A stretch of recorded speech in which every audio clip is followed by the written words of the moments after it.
Testing.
Hello, welcome everybody to FAU Owl Radio's coverage of Florida Atlantic baseball. I am Brayden Pyle, joined alongside me is Chris Talt. We've got a Battle of the Owls here in Boca Raton. The red hot 17-4 Florida Atlantic Owls are starting conference play against the ice-cold Rice Owls, who are 4-17. FAU is coming off a close home loss against Miami on Tuesday, where they lost 6-5 here.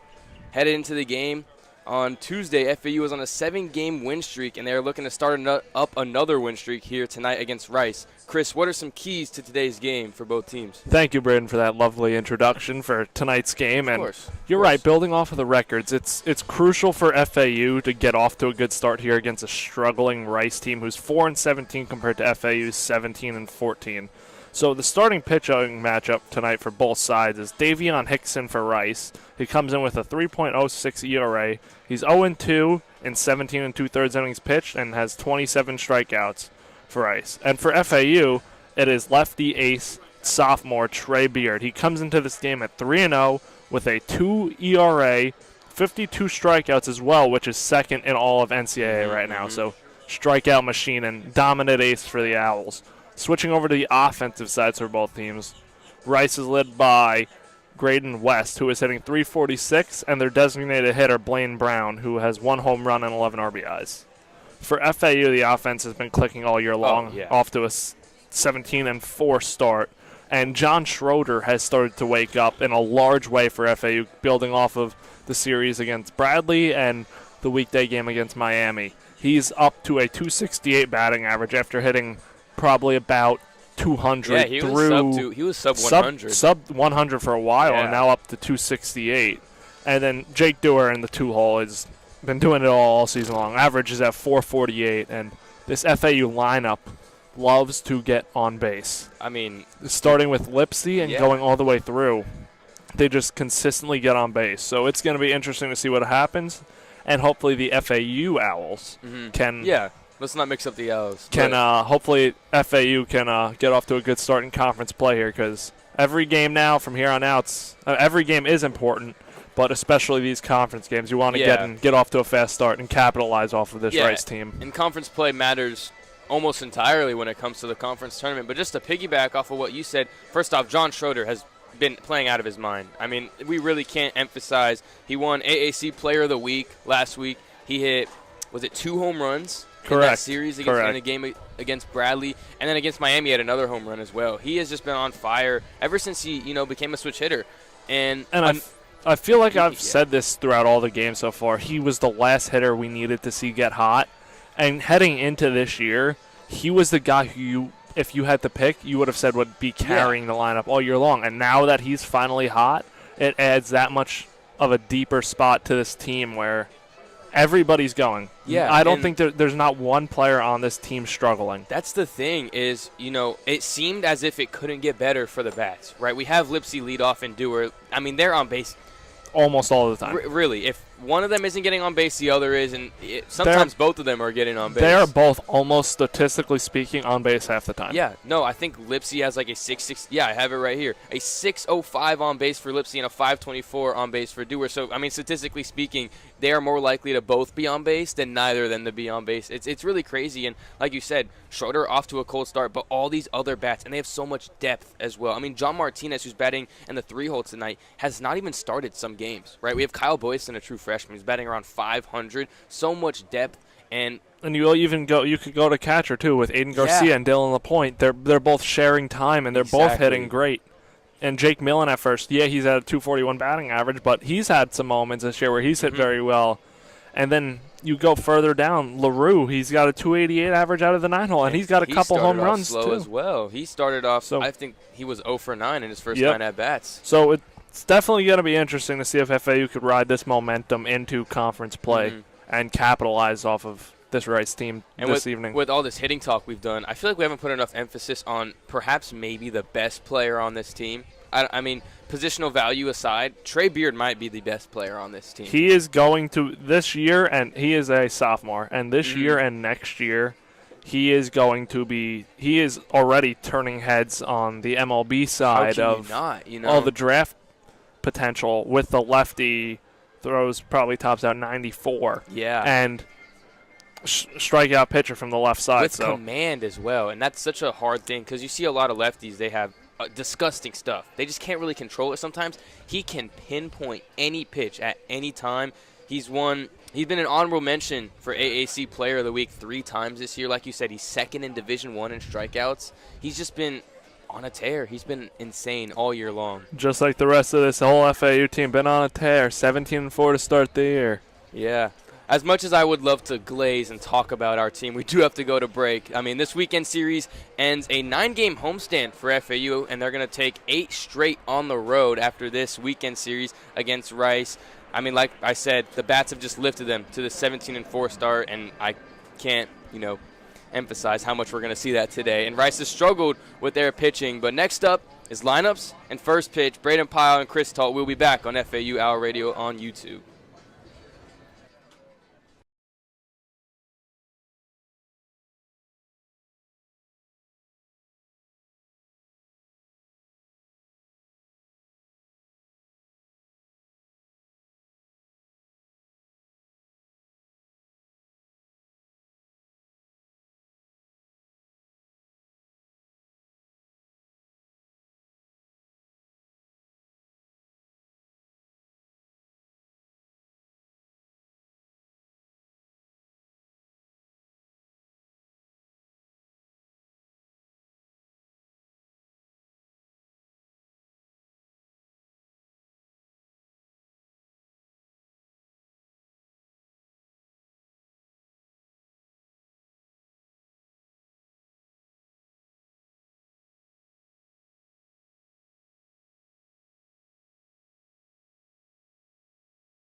Welcome back to FAU Hour Radio. Brayden, Pyle, and Chris Talt join alongside me. Chris, we got our lineups in for today. What are they looking like? All right, so Rice today, starting off 4-17, leading off with second baseman Hiram Bocacina Jr., batting second at first base, Brayden West, batting third at designated hitter, Blaine Brown, batting fourth at catcher, and the brother of Brayden West is Landon West, batting fifth at short, Michael Zito, batting sixth in right field, Trey Duffield, batting seventh, playing center field, Tobias Motley, batting eighth in left field, Trayton Rank, and batting ninth, third baseman Max Johnson. For FAU on the defensive alignment, we're going here left to right field. Left field, John Schroeder, center field, Marshall Lipsy, right field, Jake Dewar, and from third to first on the infield, it's Patrick Ward, Brando LaRue, John Martinez, and Jake Millen. And on the bump tonight for FAU, star sophomore lefty Trey Beard, and his battery mate this evening is catcher Aiden Garcia. Garcia behind the bump. You know, not a big fan of Garcia's defense. You know me. I think LaPointe is a better defensive catcher, but obviously Beard has his preference because Garcia's caught every game for him. And as a catcher, right, you've caught, right, you know that pitchers have their favorite. Yes, they do. They have their who they usually work with, and they throw pens with them. Correct. You know, and they warm up with them over in right field. You see them throwing. They see them tossing. And just a little notice for tonight's game. There's not much of a breeze, but a slight breeze. The American flag in center field blowing in the direction of right field, so something to keep an eye on if it does get more windy tonight. I thought you were going to mention our hot dog eating contest. Oh, yeah, hot dog eating contest. We're tied at 3 so far. It's dollar dog night here in the ballpark, and it's a fun night full of competition. Last minute, right before halftime, got one in there to tie it up. So we're all tied at 3 right before the game. I don't think you thought I had it in me, but I definitely, snuck down there, got another dog. We're all tied up at 3. How about that? Then we got Rice wearing the pinstripe. My bad. Check that. FAU wearing the pinstripes. Rice wearing the road gray pinstripes. They might. Yeah, I was about to say. They do have pinstripes. They do have pinstripes. Both Leading have off, pinstripes. number 48, second baseman, Hiram Bocacina Jr. First pitch from Beard. Fastball in there for strike 3. Inside on the hands. I mean, he's commanded that fastball so well all year long. First pitch strikes are so important. Bocacina, the 0-1 is fired in there, fouled straight back for strike 2. Makes it an 0-2 count. Over our heads. Do you want to tell the audience about your prediction about this game? I don't want to jinx anything. Okay, so we'll hold off. I got you. We'll have to see how that goes. But 0-2, we're on pace. We're on pace for said thing. The 0-2 from Beard gets a swing and hits it right into the catcher's mitt for his first strikeout. And, I mean, what's the strikeout count at now? 53. On the year. Building on it, second in all of Division I baseball in strikeouts. Foul tip into the catcher's mitt. This is his 4th appearance. Like you said, he has a 2 ERAs, 3-0 with a .93 whip, meaning he does not allow a base runner and now on average every inning. Brayden West hitting. First pitch to Brayden West. His brother obviously batting 4th. Yep, Landon. Not twins, though. They get that information. First pitch to the ball in the dirt. So your prediction was off, unfortunately. Unfortunately, but the other one's still alive. It is. 1-0 to West. Ooh, just off the plate inside for ball 2. They are shifting the right-hander West. Second baseman John Martinez is shaded up towards the middle, and third baseman Pat Ward guarding the line. 2-0 to West. Gets a check swing in there for a called strike 1. Makes it a 2-1 count. Great baseball. Great baseball weather today. I'm loving it. It's not too hot, not too windy. 2-1 to West is a high breaking pitch for ball 3. Maybe a changeup. Changeup high, missed the location. 3-1. Brayden West in the hitter's count here, batting .346 on the year. Beard kick, steals the 3-1, gets a check swing. Did he go? First base umpire says he does not. That's going to be a walk for Brayden West. And your second prediction is now off the board as well. Unfortunately, it is. Now a player to watch from pregame, Blaine Brown at designated hitter, hitting .314 on the young season. There was one guy in BP that hit 3 straight bombs over the right field fence. I don't think it's him. It was a lefty. But I remember he had like a turquoise elbow guard or something like that. So I don't think it's Blaine Brown. But he's hitting .314 on the season. He's batting third for a reason. It's going to be a challenge against lefty with Trey Beard on the mound. So it's going to be an interesting night for Blaine Brown at the plate to see what he can do off of Trey Beard. First pitch to Brown was low for ball one. Beard doesn't have any, pitches that would break in on a lefty as the 1-0.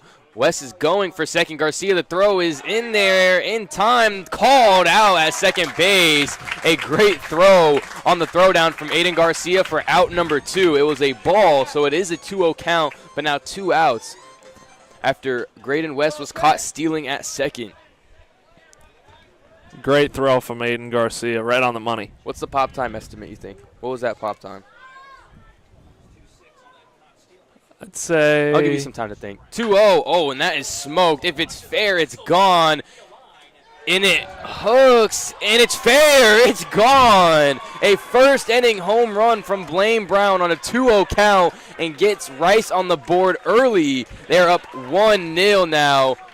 That was a no-doubter. The only question is it going to stay fair? And it wrapped around the pole. The wind is howling a little bit more than you said pregame. And that's his second home run of the season. So yeah, that was a absolute missile to right field. And like you said, that easily went 400 feet in my opinion. That was definitely 70 feet over that right field fence. It was just a matter of was it fair or not. It was hooking because of the wind. First base umpire took a minute. We got the call eventually. That was the lone lefty in the lineup for Rice. So everybody else is righties. And it's a tough lefty-lefty matchup as well. Great piece of hitting from Blaine Brown. First pitch to Landon West gets a swing and a miss on an off-speed. Now the 0-1. Beard kicks, deals on a low off-speed again. Gets another swing and a miss from Landon West, the second West brother. He's a sophomore. Brayden West is I think a fifth-year senior. Beard looking for strikeout number 2. The 0-2 drops one in there, not called for strike 3. Good take there from Landon West, who's batting .291 on the young season. Makes it a 1-2 count, 2 outs. Landon West looking to continue this inning. Oh my goodness, and he is way out in front. He looks like he's swinging a garden hose for strike number 3. So 2 first inning strikeouts for Trey Beard, but he did give up an absolute no-doubt shot to Blaine Brown. So heading into the bottom of the first, the Rice Owls are so far, they're leading the Owl battle 1-0. We'll see how the FAU bats combat that when we are back on FAU Owl Radio. Brayden, Pyle, joined alongside me, Chris Talt.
We are back on FAU Hour Radio. Brayden, Pyle, joined alongside me is Chris Talt. Not Talt. Anyways, Chris, we have our lineups for Rice on the field and FAU's batting order, so why don't you tell me about it? All right, so starting off with Rice in the field, we're going to go left to right here. It's Rank, Motley, and Duffield in the outfield. And from third to first, it's Johnson, Zito, Boca Chica, and West. Grayden West at first. And then on the mound, it's Davion Hickson, and catching him is Landon West. So that's what it is for Rice in the field today. And the lineup for FAU leading off is Marshall Lipsy, batting second, Jake Dewar, batting third, John Martinez, and batting fourth at cleanup is John Schroeder. Batting fifth, Catching, Aiden Garcia. Batting 6th, Jake Millen. Batting 7th, Pat Ward. Batting 8th, Nick Romano. And rounding things out, batting 9th, Brando LaRue. Thank you. That was beautiful, by the way. Beautiful, beautiful from my boy Chris over here. Lipsy leading things off here for the Owls right before we get up to that. So we have Landon West catching. We have Brayden West at first. So the brother duo, right? Are we going to see some back picks, do you think? Because, I mean, they've got that chemistry. They have to. They should be on the same page, so we'll see. I really wouldn't be surprised. You go. Lipsy's definitely a threat to get on here, so. That's what I'm saying. If Lipsy gets on, he likes to take big leads as well, so I wouldn't be surprised if they try to back pick him. First pitch to Lipsy. First pitch swinging. Flares one into center field. It should be a can of corn for the center fielder Motley for out number 1. So quick out for the Rice pitcher, Davion Hickson, to get Lipsy, who's obviously a dangerous hitter, batting .382 with a .605 on-base percentage. So gets on base 60% of the time. I guess that's the 40% that we're looking at right there. You look at Trey Beard, not Trey Beard, check that. Jake Dewar, 20 RBIs and a home run on the season. A .448 batting average is unreal. So absolutely. First pitch to him is a fastball in there for strike 1.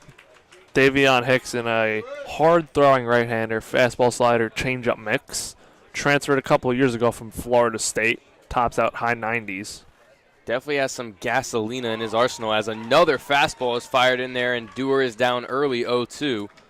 1 out. Owls, FAU Owls are trailing the Rice Owls 1-0.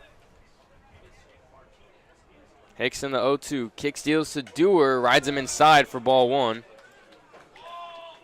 Dewar with a 1087 OPS and a 524 on-base percentage. Doesn't strike out a lot. Obviously down on the count here, 1-2. 16 walks to only 6 strikeouts. Very good plate discipline from Dewar as the 1-2 is way outside for ball 2. Fastball missed high and outside, but it looks like it has some good action on it. It did have some really nice glove side run. That makes it a 2-2 count, 1 out. Dewar trying to do what he does best and get on base here. Dixon gets the pitch, kick steals a 2-2 to Dewar, and Dewar just fouls it off. Good fight there. You know, obviously he was late on it. Two-strike approach from Dewar, just fouls it off, and he lives to see another one. We've got a great crowd here tonight. Crowd's starting to fill in. Right side down the first base line, the berm's starting to fill in. And the bleachers slowly starting to fill in, too, on Dollar Dog Night. It has nothing to do with the Dollar Dogs, I don't think. I think we're just this, you know, we're this hype of a program when it comes to baseball, you know. 2-2 to Dewar. He fouls it off again, so we'll stay right there at 2-2 and do it again. Dewar, I mean, what contributes to a high on base like that? 524 is unreal. That's not just high. That's insane. That's like MLB The Show numbers, right? I don't know if you've like been putting playing it on rookie mode and I mean, I have some beginner. Yeah. I have some 524 on base percentage guys in my Diamond Dynasty team, but we don't have to go there now. Another 2-2 from Dixon. Kick steals to Dewar, and he fouls it off again. He's been late on the fastballs, but he's just making contact with them and fouling them off. He is in 2-strike mode, and he's doing a good job of fouling those pitches off. All you got to do is, as a hitter in 2 strikes, you just got to spoil. Live to see another one, especially after the first pitch swinging out from Lipsy. You just want to get that pitch count up a little bit. Another 2-2, and Dewar smacks one to left field, and it's going to drop for a base hit. An absolutely stellar at-bat from Jake Dewar, but what else are we expecting at this point from him with a .448 average? Served it right into left field. Beautiful piece of opposite field hitting. It's his 40th hit on the year, so clap it up for the transfer from TCU. And now we got another transfer. So we have 3 transfers to start off this lineup. John Martinez is a redshirt sophomore, I believe, from the University of Florida, or maybe a redshirt freshman. He's a redshirt freshman. Redshirt freshman. A little bit of a tongue twister there. Yeah, he didn't get any playing time at UF. Oh, as he gets hit on the first pitch. Dixon lost control of that fastball, so John Martinez, I wouldn't say gets a free pass because he definitely had to give something up there, but that's going to put 2 on with 1 out and bring up the 4-hole hitter, and he has been red hot. The switch hitting John Schroeder is on a 7-game hitting streak and is coming off a Conference Player of the Week title. He's got 5 home runs on the season, 17 RBIs, 12 walks, 16 strikeouts, and 71 at-bats. He struggled early on, but a lot of his outs were hard-hit balls, and that's what happens when you're in a slump. Just everything you hit seems to find a glove. We got Dewar on second, Martinez at first. First pitch to Schroeder is a breaking ball in there for strike one. Schroeder just spits on it, you know. First pitch swinging, we learned from Lipsy. We don't want to really be doing that right now. Zito, the shortstop, shifted up the middle, double play depth. Second baseman Boca Chica playing the lefty Schroeder, so he'll get over if the ball's hit up the middle. Dixon fires another fastball in there, a little bit low. It's going to make it a 1-1 count. Not Dewar. Dewar's on second, Martinez at first. Schroeder can do some big damage here, answering back after that solo home run from Blaine Brown in the top of the first. Dixon kick steals the 1-1 to Schroeder. A big swing and a miss. Swings right over it. Pulled him on the changeup. Yeah, pulling the strings there. Good pitch selection from Dixon and great location as well. Because if you hang that, Schroeder can get a read on it early and take it for a ride. Trying to extend his 7-game hitting streak to 8. The 1-2 count. Dixon kick steals. Schroeder, good take outside for ball 2. And another thing FAU has done this season, and I forgot to mention it during pregame, is 2-strike counts. They have been so good at not only extending, but getting on base when they're down early. And we've seen that already with Dewar. We might see it again here with Schroeder down 2-2 in the count. Dixon fires over to second. It gets away from the shortstop, but luckily Boca Chica, the true freshman, was there after it hit off of Zito's glove. Boca Chica was in the right spot at the right time for that one, or else I would have kicked out into shallow right field. Maybe it would have been smart to pretend he didn't know where the ball was, have the runner, have the runners advance, catch him in a pickle. Never know. Dixon after his pickoff. The 2-2 again to Schroeder. Ooh, a close call on the fastball inside. It's called ball 3, makes it a full count. Good layoff by John Schroeder. And also something of note there, after that pickoff move, Jake Dewar has been very active over there at second base. He's been taking big leads, bluffing on I like going that. to third. Bluffing on 7 deuce. Full count payoff pitch to Schroeder is hit sky high, foul towards the third baseman. Tracking it down is Johnson. Oh, it ranges back into fair territory because of the wind, but a good catch there from the third baseman Johnson for out number 2. There's that win. That was pretty crazy. And, oh my gosh, this is a new walk-up song for Aiden Garcia. He used to have Sweet Escape by Gwen Stefani, and I thought it was 10 out of 10. This is Feel It from David. This is a song from the show Invincible. I don't know if you've watched it. I have not. No. Honestly, very niche. Love the song. Got to give him a 9 out of 10. Not as good as Sweet Escape by Gwen Stefani. But Aiden Garcia is up. Transferred from Golden West College, hitting .326 on the year and 43 at-bats, has 14 hits. Also has 2 home runs to go along with that. Pair of homers to pair it up. See what I did there? Pair of yeah. Okay, first pitch to Garcia is high for ball 1. 2 outs. Martinez at first, Dewar at second. FAU. I keep almost saying Owls, but they're both Owls. I can't be doing that. FAU looking to get some early action here. Respond to Rice's solo shot in the first. 1-0 from Dixon to Garcia is a big swing deep to right field, but it's ranging foul. Didn't have enough juice to get over the fence if it stayed fair. It made the berm in deep right field, though. Definitely would have, if it was fair, would have been extra bases. I don't think right field or Duffield was getting to that. It's a loud strike. That's what we call those, loud strikes. The ball is definitely getting into the wind here. We've seen it on the pop-up hit to third. It started way foul and took third baseman over fair. And that home run started tailing, and that foul ball started tailing too quick. The 1-1 to Garcia is high and away for ball 2. Makes it a 2-1 count.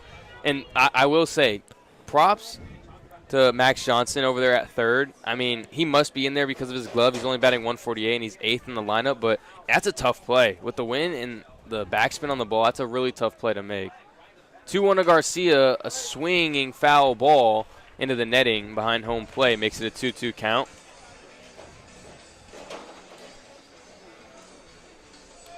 Two outs here in the bottom of the first. Garcia in a 2-2 count. Zito holding on Dewar at second still, so that spot is open if Zito doesn't get back in time, if Garcia can go opposite field. Dixon looking down Dewar. Kick steals the 2-2 to Garcia, high and away. That's going to make the count full. For a second it was, Garcia's number 2 and a 2-2 count with 2 outs, but that's gone now because it's a full count. But after the first pitch out he has now thrown 14 pitches, or 15 pitches outside of that, loading number 15 as he tries to confuse Jake Dewar at second. So still a full count, 2 outs. Garcia can do some serious damage here. Dixon looking down Dewar again. Gets a pitch, kick steals a 3-2, is just off the plate for ball 4. So the bases are juiced now for Jake Millen, the switch hitter. Only hitting .241, has 19 hits and 79 at-bats, but has 17 RBIs. 9 extra base hits to pair that along with 6 doubles and 3 home runs. And mound visit today by Parker Bangs, the former interim head coach. Former interim head coach, because their original manager, Jose Cruz Jr., was fired last Thursday, and this is new head coach David Pierce's first game that he's coaching in is the start of conference play. He said he was a former assistant at many schools, including Texas most recently. So as a head coach since 2012, he's taken Sam Houston, Tulane, and Texas as an assistant coach to 11 regionals and 4 super regionals in 13 years. So he's got the experience, and you can't say it's a bad hire with a guy with that kind of resume. You can't. And then also building off that, we didn't touch on this yet, but Rice's third base coach, Lance Berkman, former Houston Astro. Mm-hmm. Yeah, a lot of experience here, but they are 4-17. Right, experience can't do it all. They have had a very tough start to the season with schedule-wise. On one day they played in Houston. In one weekend they played Mississippi State, Tennessee, and the other team was Virginia. Maybe I know they played Virginia. Yeah, they've also played Arizona in a 3-game series. USC as well. Those are all big-time Power 4 schools with prestigious baseball programs as well. After the mound visit, bases are still loaded for Jake Millen, 2 outs. Looking to do damage here. First pitch to Millen inside for ball 1. Hickson has kind of lost it here in these later at-bats after getting Lipsy out on 1 pitch. The bases are now juiced. I haven't seen Lipsy swing first pitch much, I will say, especially to lead off a game. It's one thing leading off an inning. The off-speed on the 1-0 is dropped in there for strike 1. Seems like Hickson is very comfortable with his slider. Yeah, that slider was just coming back onto the plate. Started off the plate, dropped in there last second. Hickson, the 1-1 to Millen, high and away for ball 2. Home plate umpire definitely has a tight zone. Doesn't call a lot of those close ones. As long as you're consistent, I don't mind it. I agree. Consistency is my number one thing when it comes to home plate umpires especially. Hickson, the 2-1 to Millen, another backdoor slider that he drops in there for strike 2. Okay, here we go. Number 22 at the plate. 2 balls, 2 strikes, 2 outs. That's 5-2. If only it were the second inning. If only. Maybe next inning. Maybe we bat around a little bit. You never know. 2-2 to Millen. Kick steals, and he flares one to left field. If it's fair, it's extra bases, but it hooks foul down the left field line. So we'll stay at 2-2 and do it again. Pitch count at about 25 pitches. I don't think this pitch counter on StatCast is accurate. It's very slow. It is very slow, I will say. About 26, 27 pitches for Hickson so far. We need a clicker. We do. But yeah, he got Lipsy out no problem, first pitch swinging, and he's really struggled. He's gotten guys in the 2-strike counts. He just hasn't been able to finish it sometimes. As the 2-2 gets a swing and a miss from Jake Millen, so I guess I jinxed him there for strike 3 and out number 3. Rice is unharmed in the bottom of the first, even when the bases were loaded. So we're headed into the top of the second. Rice Owls lead 1-0 over FAU. We'll be back for the top of the second on FAU Owl Radio.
And welcome back to FAU Radio. FAU trails this one 1-0 as we head to the top of the second inning on a Blaine Brown first inning home run down the right field line. Trey Beard's getting ready to go, and starting off things this inning, it is Michael Zito, Trey Duffield, and Tobias Motley. That Blaine Brown solo shot was only the third home run allowed on the season from Beard. So Trey Beard is about ready to step on the mound, and Michael Zito is ready to stand in from the right-hand batter's box. Beard sets and deals fastball in there, called strike 0-1. He's so good with his first pitch command. First pitch strikes are so crucial for pitchers. Yes, they are. Trey Beard comes set, kicks, and deals. Changeup swung on a miss, strike 2. 0-2 count now. Saw a St. John's hat in the crowd somewhere. I lost him. Good win last night. I actually do see him. Gray hat, Under Armour logo. I don't know if you can see him. Good win for the Johnnies last night against Omaha as Trey Beard wheels and deals. Fastball hit out into right field, and Lipsy is going to call off Dewar and catch it for out number 1 of the second inning. And now that will bring up the right fielder, Trey Duffield. Duffield batting .302 on the year. The sophomore looking to get things started here on the top of the second with 1 out. Crowd definitely filling in now, Brayden. Oh, yeah. It has nothing to do with the hot dogs, I can tell you. They're here because of me. You should know that. So Trey Beard kicks, fires and deals. Breaking ball just misses outside. 1-0 count on Trey Duffield. Duffield hitting .302 this year, 43 at-bats, 6 RBIs and 2 home runs. Beard deals, breaking ball high for a ball. 2-0 count now on Duffield. 6 of the 15 hits that Trey Beard has given up were extra bases, 3 doubles and 3 home runs. So Beard kicks and deals. Change up in the dirt low for a ball. Definitely losing it a little bit in this count. 3-0 count on the Rice 6-hole hitter, Duffield. Beard sets and deals fastball, and they're called strike. 3-1 count now. Once Beard gets in the zone, there's no stopping him. So I just want him to, get into that state here early on. Beard wheels and deals. Fastball misses the outside corner for a ball, and Duffield gets himself on first with a 1-out walk. Already now the second walk in this game for Beard. Now brings up Tobias Motley, the center fielder, hitting .267 on the season through 60 at-bats. He has 2 home runs and 8 RBIs. Beard averages just above 3 walks per appearance, but he's already at 2 in the top of the second. Motley, a right-handed hitter, comes up sporting some long hair as Beard throws a breaking ball in the dirt for a ball blocked by Garcia. So 1-0 count. Runner on first is Duffield. Hitter is Motley. And Beard sets and throws over to first. Oh! Yeah, he got him at first. Pickoff move from Trey Beard, and that retires Duffield at first. So Beard gets out of that one, and now that it's 2 away, and a 1-0 count on Motley. It's got to feel good, giving up almost a 5-pitch walk, essentially, and then just picking him off. Like, okay. It's whatever. You just took 5 pitches off of me. So Beard sets and deals. Fastball dropped by the catcher Garcia as he tried to bring it up and frame it. It was low. It was low. 2-0 count now on Motley. Motley with some nice dreads. It takes a lot of maintenance to keep those type of length. Beard deals. Fastball swung on and missed. Strike 1. 0-1 count now on Motley. I really like the drip he's got. I do. The elbow guard, the sleeve on the right arm. Love it. Beard wheels and deals. Fastball hit slow on the ground down the first base line. Foul. So 2-2 count now on Motley. Knee-high pants as well. If he had stirrups, I think it'd be perfect. So Beard steps back onto the rubber. 2-2 count, 2 away. Kicks and deals. Fastball hit up the middle. That's going to be a base hit for Motley, and he gets himself on first with a 2-out single. Good 2-strike swing there from Motley. Beard almost got in the way of that one. Kind of wonder if he wishes he did. I mean, if he stays in front of that. I know Motley definitely has some speed over there. And now that will bring up the left fielder, Trenton Rank, hitting .224 on the season, 8 RBIs, 15 hits, and 67 at-bats. Motley has 5 stolen bases on the year and has not been caught stealing once. Beard throws over to first. Not his best pickoff move, just trying to keep Motley close. Especially early on. He hasn't even thrown a pitch yet, so just trying to, keep him on his toes. And Rank is another right-handed hitter. Only left-hand hitter is Blaine Brown, who went yard in the first inning. Beard deals. Breaking ball. Swung on a miss. Strike one. A 1 count now on Rank. Rice has a very young team. 6 of their 9 hitters are underclassmen, mix of freshmen and sophomore. And then 3 seniors to round that out in the lineup today. So Beard kicks and deals. Fastball swung on a miss. Strike 2. 0-2 count now on Rank. Just completely gassed up Trayton Rank there. Rank. Trayton. So Beard comes set. 0-2 pitch on the way. Fastball swung on and missed. Strike 3. Trayton Rank retired. 1 runner left on base. 1 hit, 1 walk. And we will head to the bottom of the second inning. Rice leads this one 1-0 on FAU Radio.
And welcome back to FAU Radio. Chris Talt joined alongside Brayden Pyle. Brayden, are you okay? You just banged your funny bone on the chair. Oh, my God.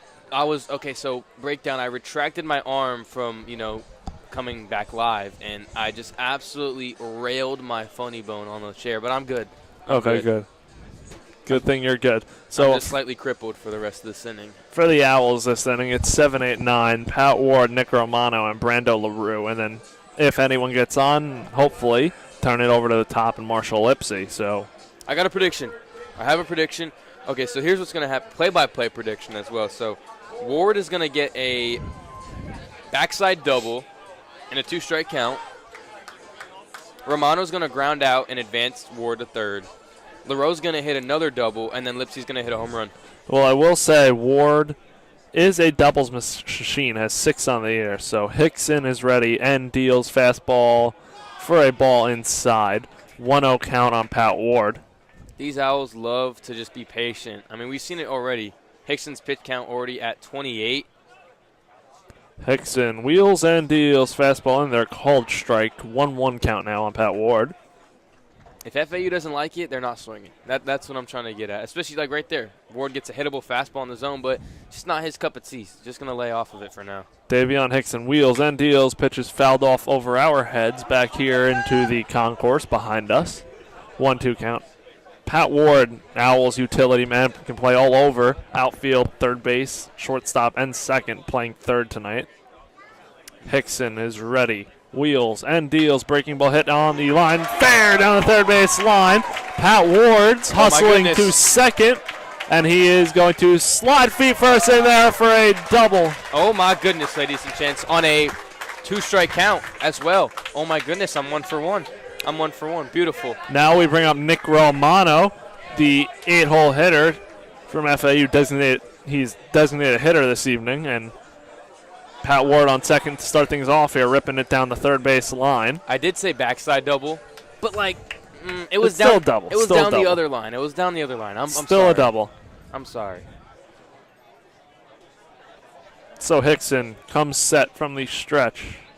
Wheels and deals. Fastball fouled off back into the screen behind us. 0-1 count. Big swing on the first pitch there from Romano. Romano, switch hitter, hitting from the left side against the righty Hickson. Hickson's definitely got some good stuff and good life on his fastball. Yeah, a lot of run as well, glove side. Hickson wheels and deals. Fastball hit out into right field. That ball is going back. Right fielder Duffield, just shy of the warning track, makes the catch. And Pat Ward will tag up and go to third. Okay. So Romano does his job on that one. I will say, I am getting dangerously close with my prediction right now. I said he'd ground out and Ward would advance. He flew out and advanced. I said Ward would hit backside double. He hit a pull side double down the line. So, like, I mean, what's going to happen here? Is LaRoe going to hit a double and Lipsy hits a home run? I don't know. But based off my prediction, that's exactly what's going to happen. So now 9-hole hitter Brando LaRue will come up. I always find it funny when a fly ball is hit and the crowd just thinks it's like the farthest home run ever hit. Corners and Johnson and West are on the edge of the infield grass as Hickson deals. Fastball swung on and missed, strike one. 0-1 count on Brando LaRue, the Owls shortstop and 9-hole hitter. FAU knocking on the door, trying to tie this game up here at 1 with Ward at third. So Hickson kicks and deals. Breaking ball high at the letters, but called a strike on LaRue. Don't think he liked that one. Well, 0-2 count. I mean, LaRoe's 5'7", and that pitch looked to be about 5 feet tall, so I don't blame him. So it is an 0-2 count now. Hickson sets and deals. Fastball fouled off over our heads again. 0-2 count. Remains an 0-2 count. I mean, LaRoe knows as best as anyone in this lineup how to fight with 2 strikes. Yes, he does. So corners are still in. Hickson comes set. Wheels and deals. Fastball hit foul. That's going to go onto the netting, and first baseman West just misses that one. Had to come a long way for that. Shaded towards second base and on the grass. Just a step back. If he just, got there a little bit earlier, he definitely could have had a chance on that. A little too slow. Remains an 0-2 count. LaRue will stand back in from the right side to face Davion Hickson. Hickson trying to get the big out here with one away and a runner on third. He sets and deals. Breaking ball laid off by LaRue for a 1-2 count. Pitch was outside over the lefty's batter's box. Great take and a 2-strike count. Yes, it was. Stands are really packed now. LaRue ready. Hickson deals, pitches, ripped over the third baseman's head and off of his glove. That's 2. Ward is going to score. LaRue is hustling towards second, and he is safe. Damn me up. Stand-up double for Brando LaRue, and the Owls tie this game up at 1. I have to recap. I said Ward double. I said he advances off of a Nick Romano out. I don't care about the specifics. Then I said LaRue would double. And now we turn over to the top of the lineup, and Marshall Lipsy, the center fielder. And what did I say Lipsy would do? Hit a home run. I'm 3 for 3. I might as well just go 4 for 4. So LaRue on second after the double. Hit off of the third baseman's glove, Johnson, who leapt in the air and almost got it. And Ward scored, and now LaRue finds himself over at second. So Hickson ready to deal to the lefty Lipsy. Fastball in there called strike. 0-1 count. Still 1 out here. We are all tied up at 1 now. Lipsy went first pitch swinging in his first at-bat in the bottom of the first. He just got a meatball fastball. Didn't want any part of it. So Hickson kicks and deals, pitches, ripped down the first base line, foul. Quick hands, really quick hands. Being able to turn on that is Lipsy crazy. hitting .375 on the season. 0 for 1 today, fly out to center field to start things off in the evening. On base percentage dropped from above 600 now at 598, so he might want to get that back up to 600. So Hickson comes set to deal the 0-2 pitch to Lipsy and fires. Breaking ball swung on, fouled. Dribbler to the Rice dugout. Remains an 0-2 count. Getting a little bit chilly here as the sun starts Wind to set. slowly starting to blow, but it's still a beautiful night for baseball here. Oh, yeah. So Hickson looks in for the signs to West. Comes set. Wheels and deals. Fastball high, swung on, miss. Lipsy chases, strike 3. So hard to lay off a 2-strike high fastball. So now we have 2 away. And that will bring up Jake Dewar, the right fielder who had a single in his first at-bat last inning. Still a runner out there for the Owls. Brando LaRue got the RBI double. I went 3 for 4. I'm disappointed, but, Maybe Dewar can make up for it here. Yeah, maybe. I don't see it, though. It's none of my premonition. So righty-lefty matchup here. Hickson versus Dewar. Pitch is on the way. Fastball hit. Slow tapper to second base. Boca Chica, who fields, fires over to first for out number 3. He gets out of the inning. FAU has 1 run on 2 hits, and we will head to the top half of the third inning, all tied up here in beautiful Boca Raton.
Hello, everybody. Welcome back to FAU Owl Radio. Rice has 9-1-2 due up this inning. Max Johnson, Hiram Boca Chica, and Brayden West due up. Trey Beard still out there on the mound, has 3 early strikeouts. We're all we got some heckles in the crowd. Sorry. You might have to expect that on $3 beer night as well, so of course. Take some of that. We're going to see some more later on as well. First pitch gets a swing and a miss, early swing and a miss as well, and he's getting some oohs and ahs from the crowd. Max Johnson down 0-1. Beard kick steals. The 0-1 gets another swing and a miss. 0-2. This guy might be in his head. I'm not going to lie. He might be, but the lights might be too bright for Max Johnson right now.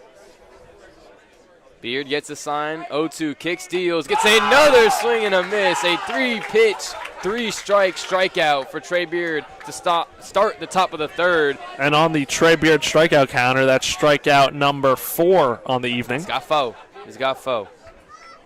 That's going to bring up the Rice leadoff hitter, number 48, playing second base, Hiram Boca Chica Jr. He struck out in his first at-bat swinging. I mean, he might do it again. If we hear some heckling, I mean, who knows? First pitch from Beard in there for strike 1. Good fastball command. We've seen that all game. When the sun's starting to set, this breeze is making it a little cool, but it's still a beautiful night for baseball. 0-1, great curveball, drops in there for strike 2. Boca Chica just looks at it. I mean, something could happen here, and it would be crazy. But we're only, you know. I think you just jinxed it. No, I didn't. No, I would never. 0-2 from Beard. You did. I jinxed it. Flied out, short right field. Martinez tracking back on it. Dewar comes in, calls for it for out number 2. I don't know why I did that. I don't know why I did that. That was on you. That was on you, me. Brayden. Right? Oh, I thought if I just tiptoed around it. He was 1 pitch away from getting to the final at bat where he could have made a bid for an immaculate inning, which we were talking about earlier today in the radio station. We'll see it eventually. Next time I won't say anything. That's out number 2 for Beard. He's going to bring up the 2-hole hitter playing first base, Brayden West. Hitting .346 on the year. He fouls the first pitch straight back.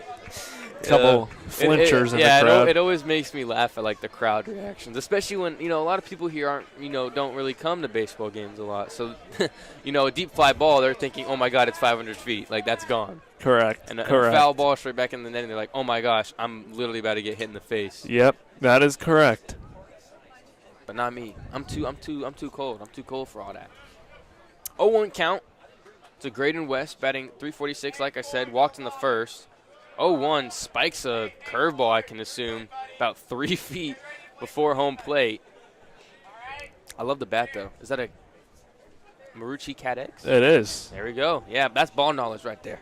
That's ball knowledge. That's that Tommy White, that, Dylan Cruz. 1-1 from Beard. Foul tip into the glove for strike 2. Beard up in the count, 1-2 with 2 outs. Brayden West looking to stay alive here as we're all tied up at 1.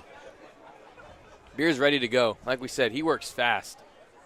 Gets the pitch, kick steals the 1-2 to West. Is flared into right field, past the shift for a 2-out knock.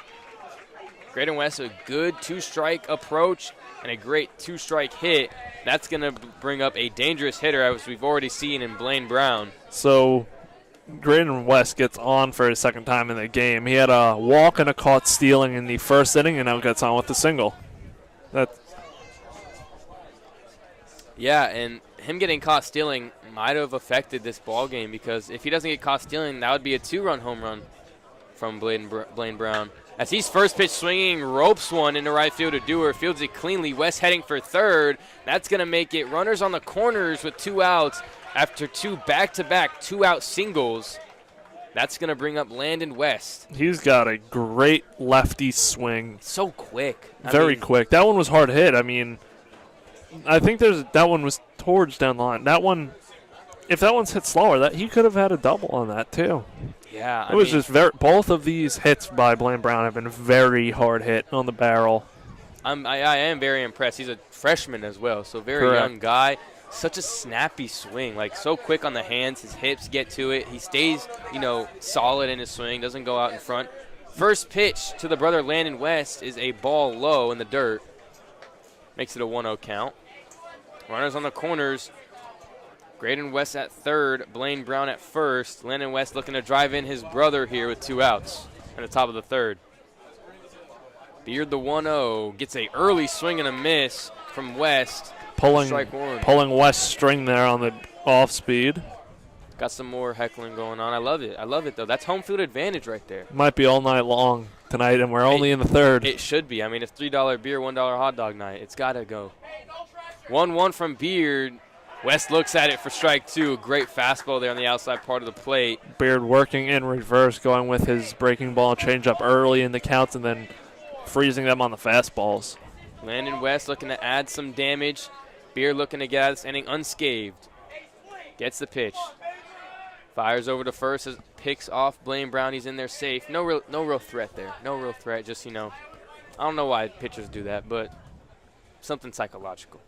Still 1-2 count, 2 outs. Beard looking to keep this one tied, and Landon West looking to do quite the opposite. Runners on the corners. After 2 out singles. Runners on the corners, 1-2, gets a swing and a miss on a breaking ball in the dirt. Drop third strike. Garcia fires over to first for out number 3.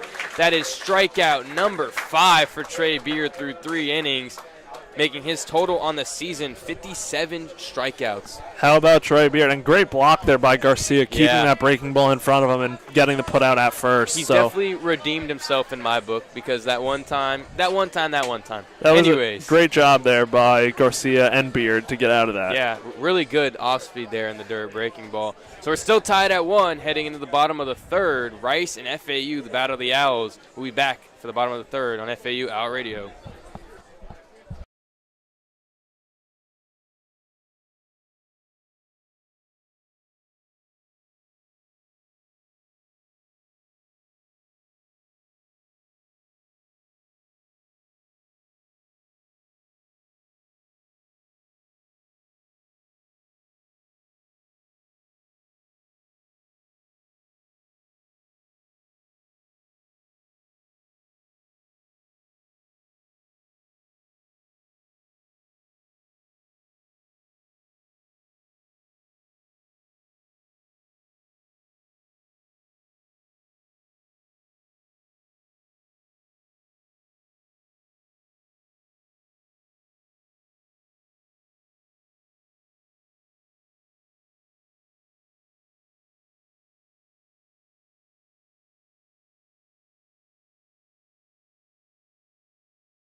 We are back on FAU Our Radio. Brayden Pyle, joined alongside me is Chris Talt for the bottom of the third inning.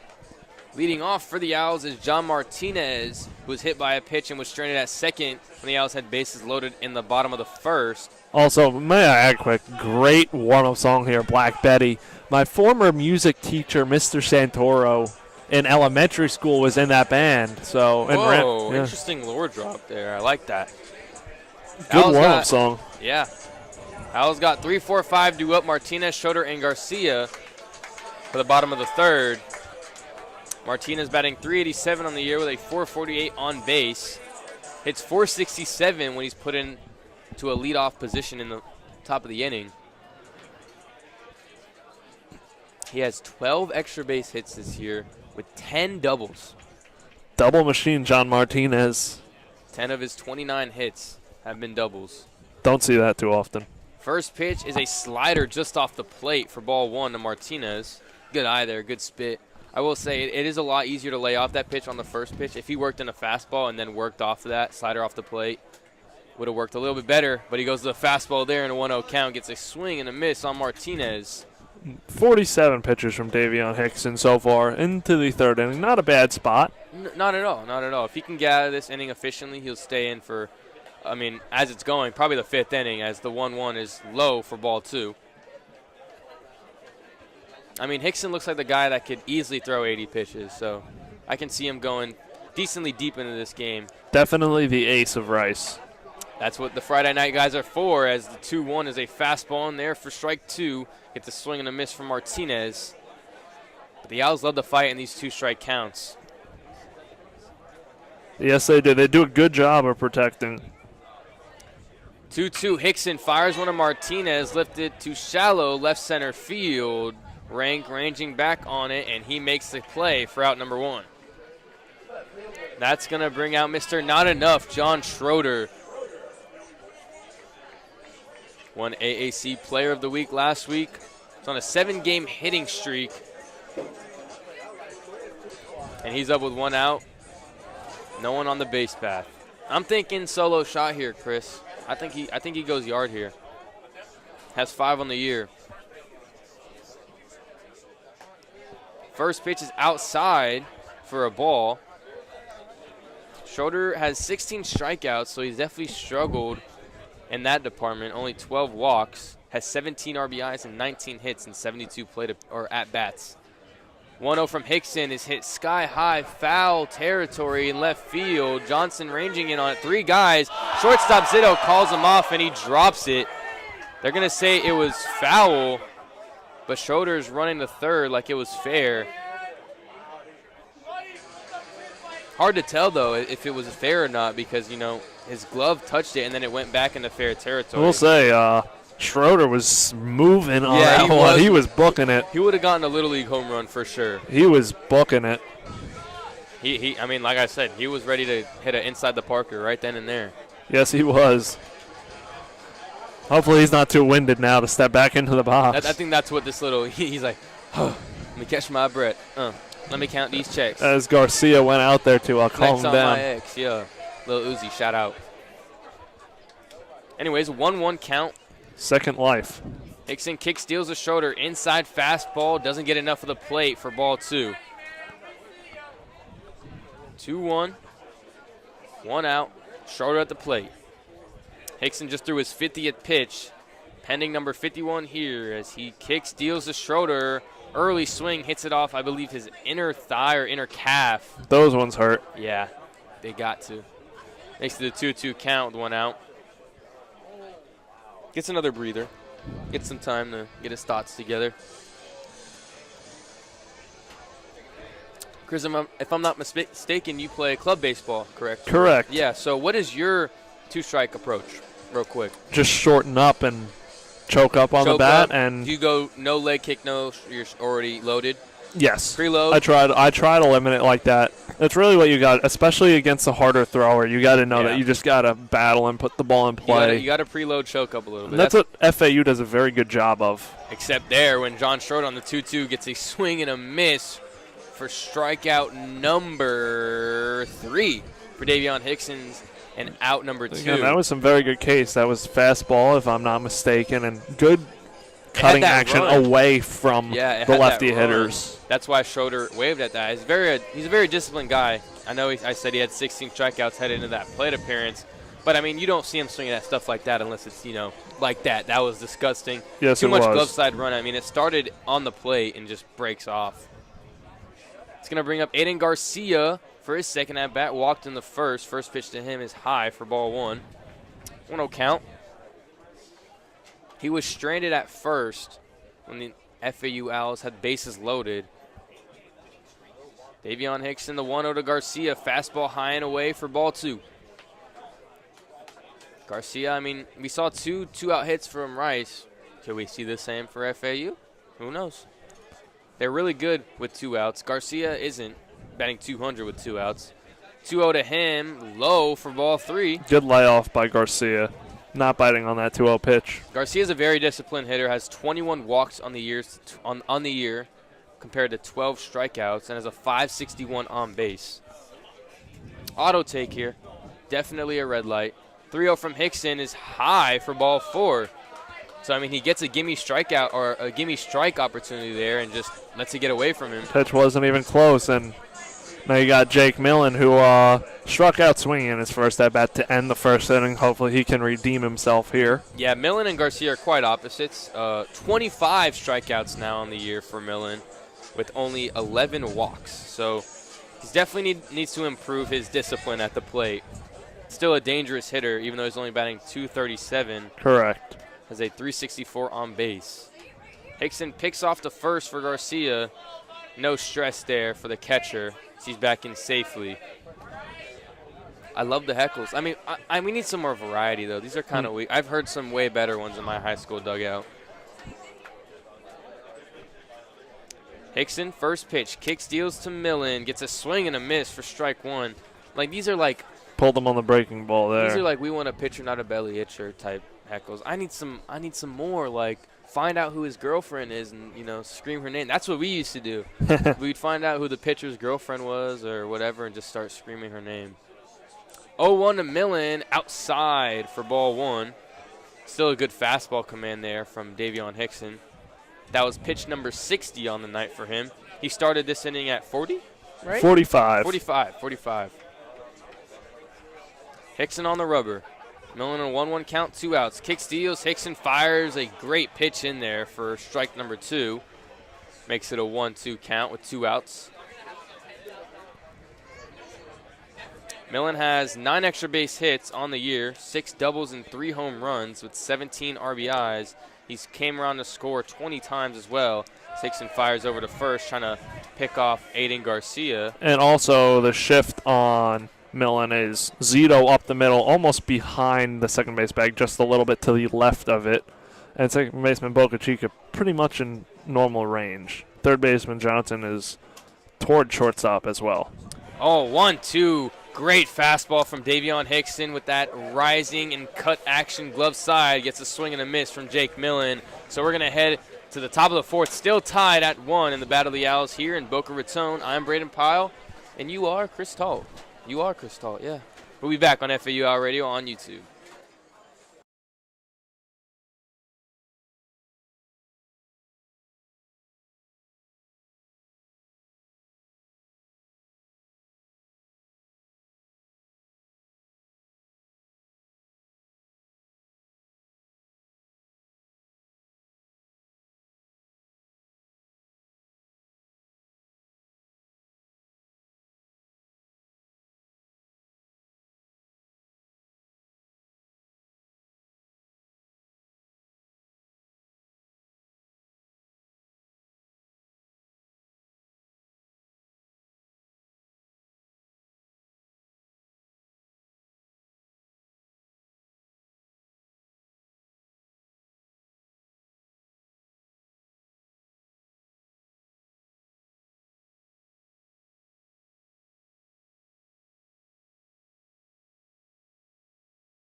And welcome back to FAU Radio. Chris Talt joined alongside Brayden Pyle. This game is all tied up at 1 apiece as we head to the top half of the 4th inning. And leading things off for Rice this inning is 5-6-7. Michael Zito, Trey Duffield, and Tobias Motley. Trey Beard doing a good job so far. Only one earned run and 5 strikeouts to go along with it tonight. The one run is 1 home run, and pitch count's pretty good. 30 pitches as we head, very good as we head to the 4th inning, I should say. That's 10 per inning. Ideally, obviously, like most perfect scenario, you can get away with 3 pitches in an inning, but we rarely see that. So we are all good to go here. Michael Zito stands in right side as Beard fires a fastball for a ball outside corner. Chris, are you an MLB The Show 25 player? I am. I'm not very good, but I am. Oh, okay. As Beard deals, breaking ball swung on and missed, swung over that one for a 1-1 count. Are you a Diamond Dynasty enthusiast? A little bit, more so franchise. Okay. I know that's a little odd, but I like to just play franchises. Beard deals, breaking ball, misses high and outside for a ball, 2-1 count now. Franchise and Road to the Show are like the two when you're just like late night so bored. That's what I go to. Correct. As Beard kicks and deals, breaking ball again, strike, swung on and missed, 2-2 count. Beard pulling him on that off speed. As he comes set on the rubber, he wheels and deals. Breaking ball swung on and missed, strike 3. Number 6. Down swinging, 6 strikeouts on the night for Beard. And that'll bring up the 6-hole hitter, Trey Duffield. Strikeout number 58 for Trey Beard. Duffield walked and was picked off in his last at-bat over at first base, the righty. 18 strikeouts on the season for him. 2 home runs, 6 RBIs. Beard wheels and deals. Breaking ball once again. Swung and a miss. 0-1 count.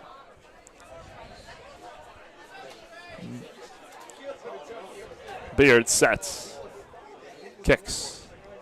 And deals. Fastball swung and a miss. Strike 2. 0-2 count now. Trey Beard averages just above 10 strikeouts per game. He's got 52 strikeouts headed into this game through 5 appearances. Beard 58. Sets and deals. Breaking ball. Swung on a miss in the dirt. Blocked by Garcia and tagged him. Ump says he's safe, but he now fires over to first, drop, third strike, put out. And 2 outs away here in the top half of the 4th inning. 2 strikeouts for Trey Beard. Number 59. All of them swinging, too. That just shows that he's got some very good swing and miss capability on these pitches. The only guy who really has his number is Blaine Brown. It's 2 for 2 off him. Now Motley steps up to the plate. He hit a single up the middle in his first at-bat. He squares, pulls back, fastball in there, called strike. 0-1 count on Motley. That is Tobias Motley. Tobias, interesting. Beard comes set, kicks, fires and deals. Breaking ball hit. Foul down the first base line. Hung up there for a little bit, but Millen couldn't get to it. So 0-2 count for Trey Beard. Beard sets on the rubber. He winds and deals the 0-2 pitch. Breaking ball just missed. Garcia thought it was a strike. He was heading back to the dugout. To be but fair, it was a ball, 1-2 count. I thought it was a strike as well. So 1-2 count now. Beard will step back on, and let's do it again here. 1-2 pitch. Beard deals. Breaking ball. Swung and a miss. Strike 3. Beard strikes out the side in order. All swing. And we will head to the bottom half of the 4th inning on FAU Radio. All tied up at 1.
And welcome back to FAU Radio. We are in the bottom half of the fourth inning, all tied up at 1 here between the Battle of the Owls, Rice and FAU.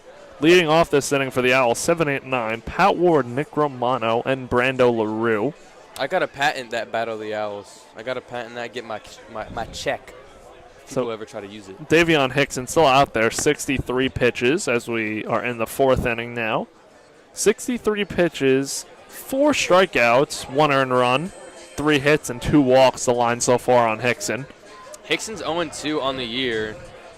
He's appeared in 4 games. He's thrown, coming into this game, 17 2/3 innings. And he was a relief pitcher last year for Rice. Yeah. Moved to the starting spot this year and the ace of this Rice staff. I believe redshirted at Florida State, came here out of the bullpen last year, and is now their Friday night ace, as we can see. Doing a good job so far. So, well. Hickson ready, Ward ready, righty matchup. Hickson deals breaking ball slider, to be exact, in there. Called strike looking, a 1 count. Sun is almost set here in Boca Raton. I usually get photos of the sunset. Not today. Too much feet traffic. Pitches hit out into left field. Left fielder going back. That ball's out of here. You can kiss it goodbye. Wow. Pat Ward launches a solo shot. That ball kept going. That was on a line. Yeah. Wasn't sure if that was going to get out of here and just snuck over the wall. I mean, that had so much carry, and there's really not a lot of wind right now, especially not in that area. I honestly did not think that had enough to – I thought it was going to hit at the base of the wall at most, but it just kept going and going, and that was an absolute frozen rope. We know Pat Ward loves to hit those fastballs, and he got one and did not miss it. Left fielder Rank kept going back, and I thought that was maybe going to hit off the wall. But anyway, Nick Romano, the switch hitter, stands in from the left side. Hickson fires a fastball in there, called strike looking. 0-1 count. I thought it was tailing away for some reason. I'm like, did the wind switch up? I thought it was tailing away to the left, away from the left fielder. But I guess it was just hit that hard. And we do have action in the Rice bullpen as Hickson deals. Romano fouls the ball off into the parking lot over Rice's dugout. 0-2 count. I mean, when you're facing a hot team that's 17-4, you got to have your pitchers on a short leash. You can't let things get too out of hand. So Hickson wheels and deals. Pitches fouled off over Rice's dugout again. Remains an 0-2 count on Nick Romano. I really want to witness back-to-back home runs. Just saying. That would be cool. I'm talking to you, Nick Romano. Only has 2 extra base hits on the year. Both are home runs, so, who knows. Third baseman Johnson shifted way over opposite of the third base line, so he is almost towards shortstop as Hickson deals, breaking ball outside. Romano lays off, 1-2 count. Romano can sneak one down the third base line there and end up with a double. Even left fielder Rank is way over too, so yeah, can definitely go opposite field. And there's a nice hole up the middle as second baseman is shaded over. But that pitch is hit towards left field, and Rank comes in and makes the catch out towards left center field. Romano retired, 1 away. That'll bring up Brando LaRue. Thought maybe if the wind got a hold of that a little bit, could maybe drop into no man's land, but wind has died down a little bit here, especially in the outfield. The American flag is not waving one bit. So now Brando LaRue up the 9-hole hitter for the Owls. He had an RBI double in his first at-bat in the second inning. So Hickson kicks and deals. Breaking ball dropped in there, strike. 0-1 count on LaRue. Hickson at 70 pitches, so, I mean, after this inning, he might trot out there for another, depending on how the rest of this one goes. Hickson sets, fires, and deals. Fastball high and inside, laid off by LaRue. 1-1 count.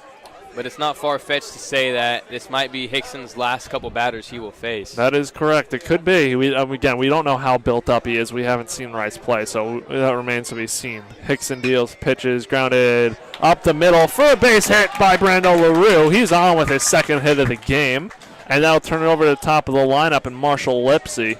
So this is now the 3rd time that this Owls lineup will see Hickson, and I just don't see him trotting out there for, every single hitter in this lineup to see him for a 3rd time.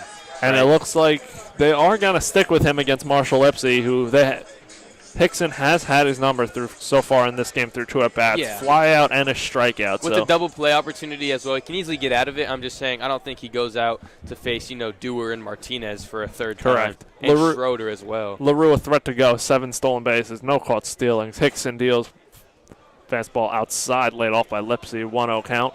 Lipsy has this cool, when he strides, he takes back his lead foot so quick. I think it's kind of funny. Yes, he does. So righty-lefty matchup. Hickson to deal.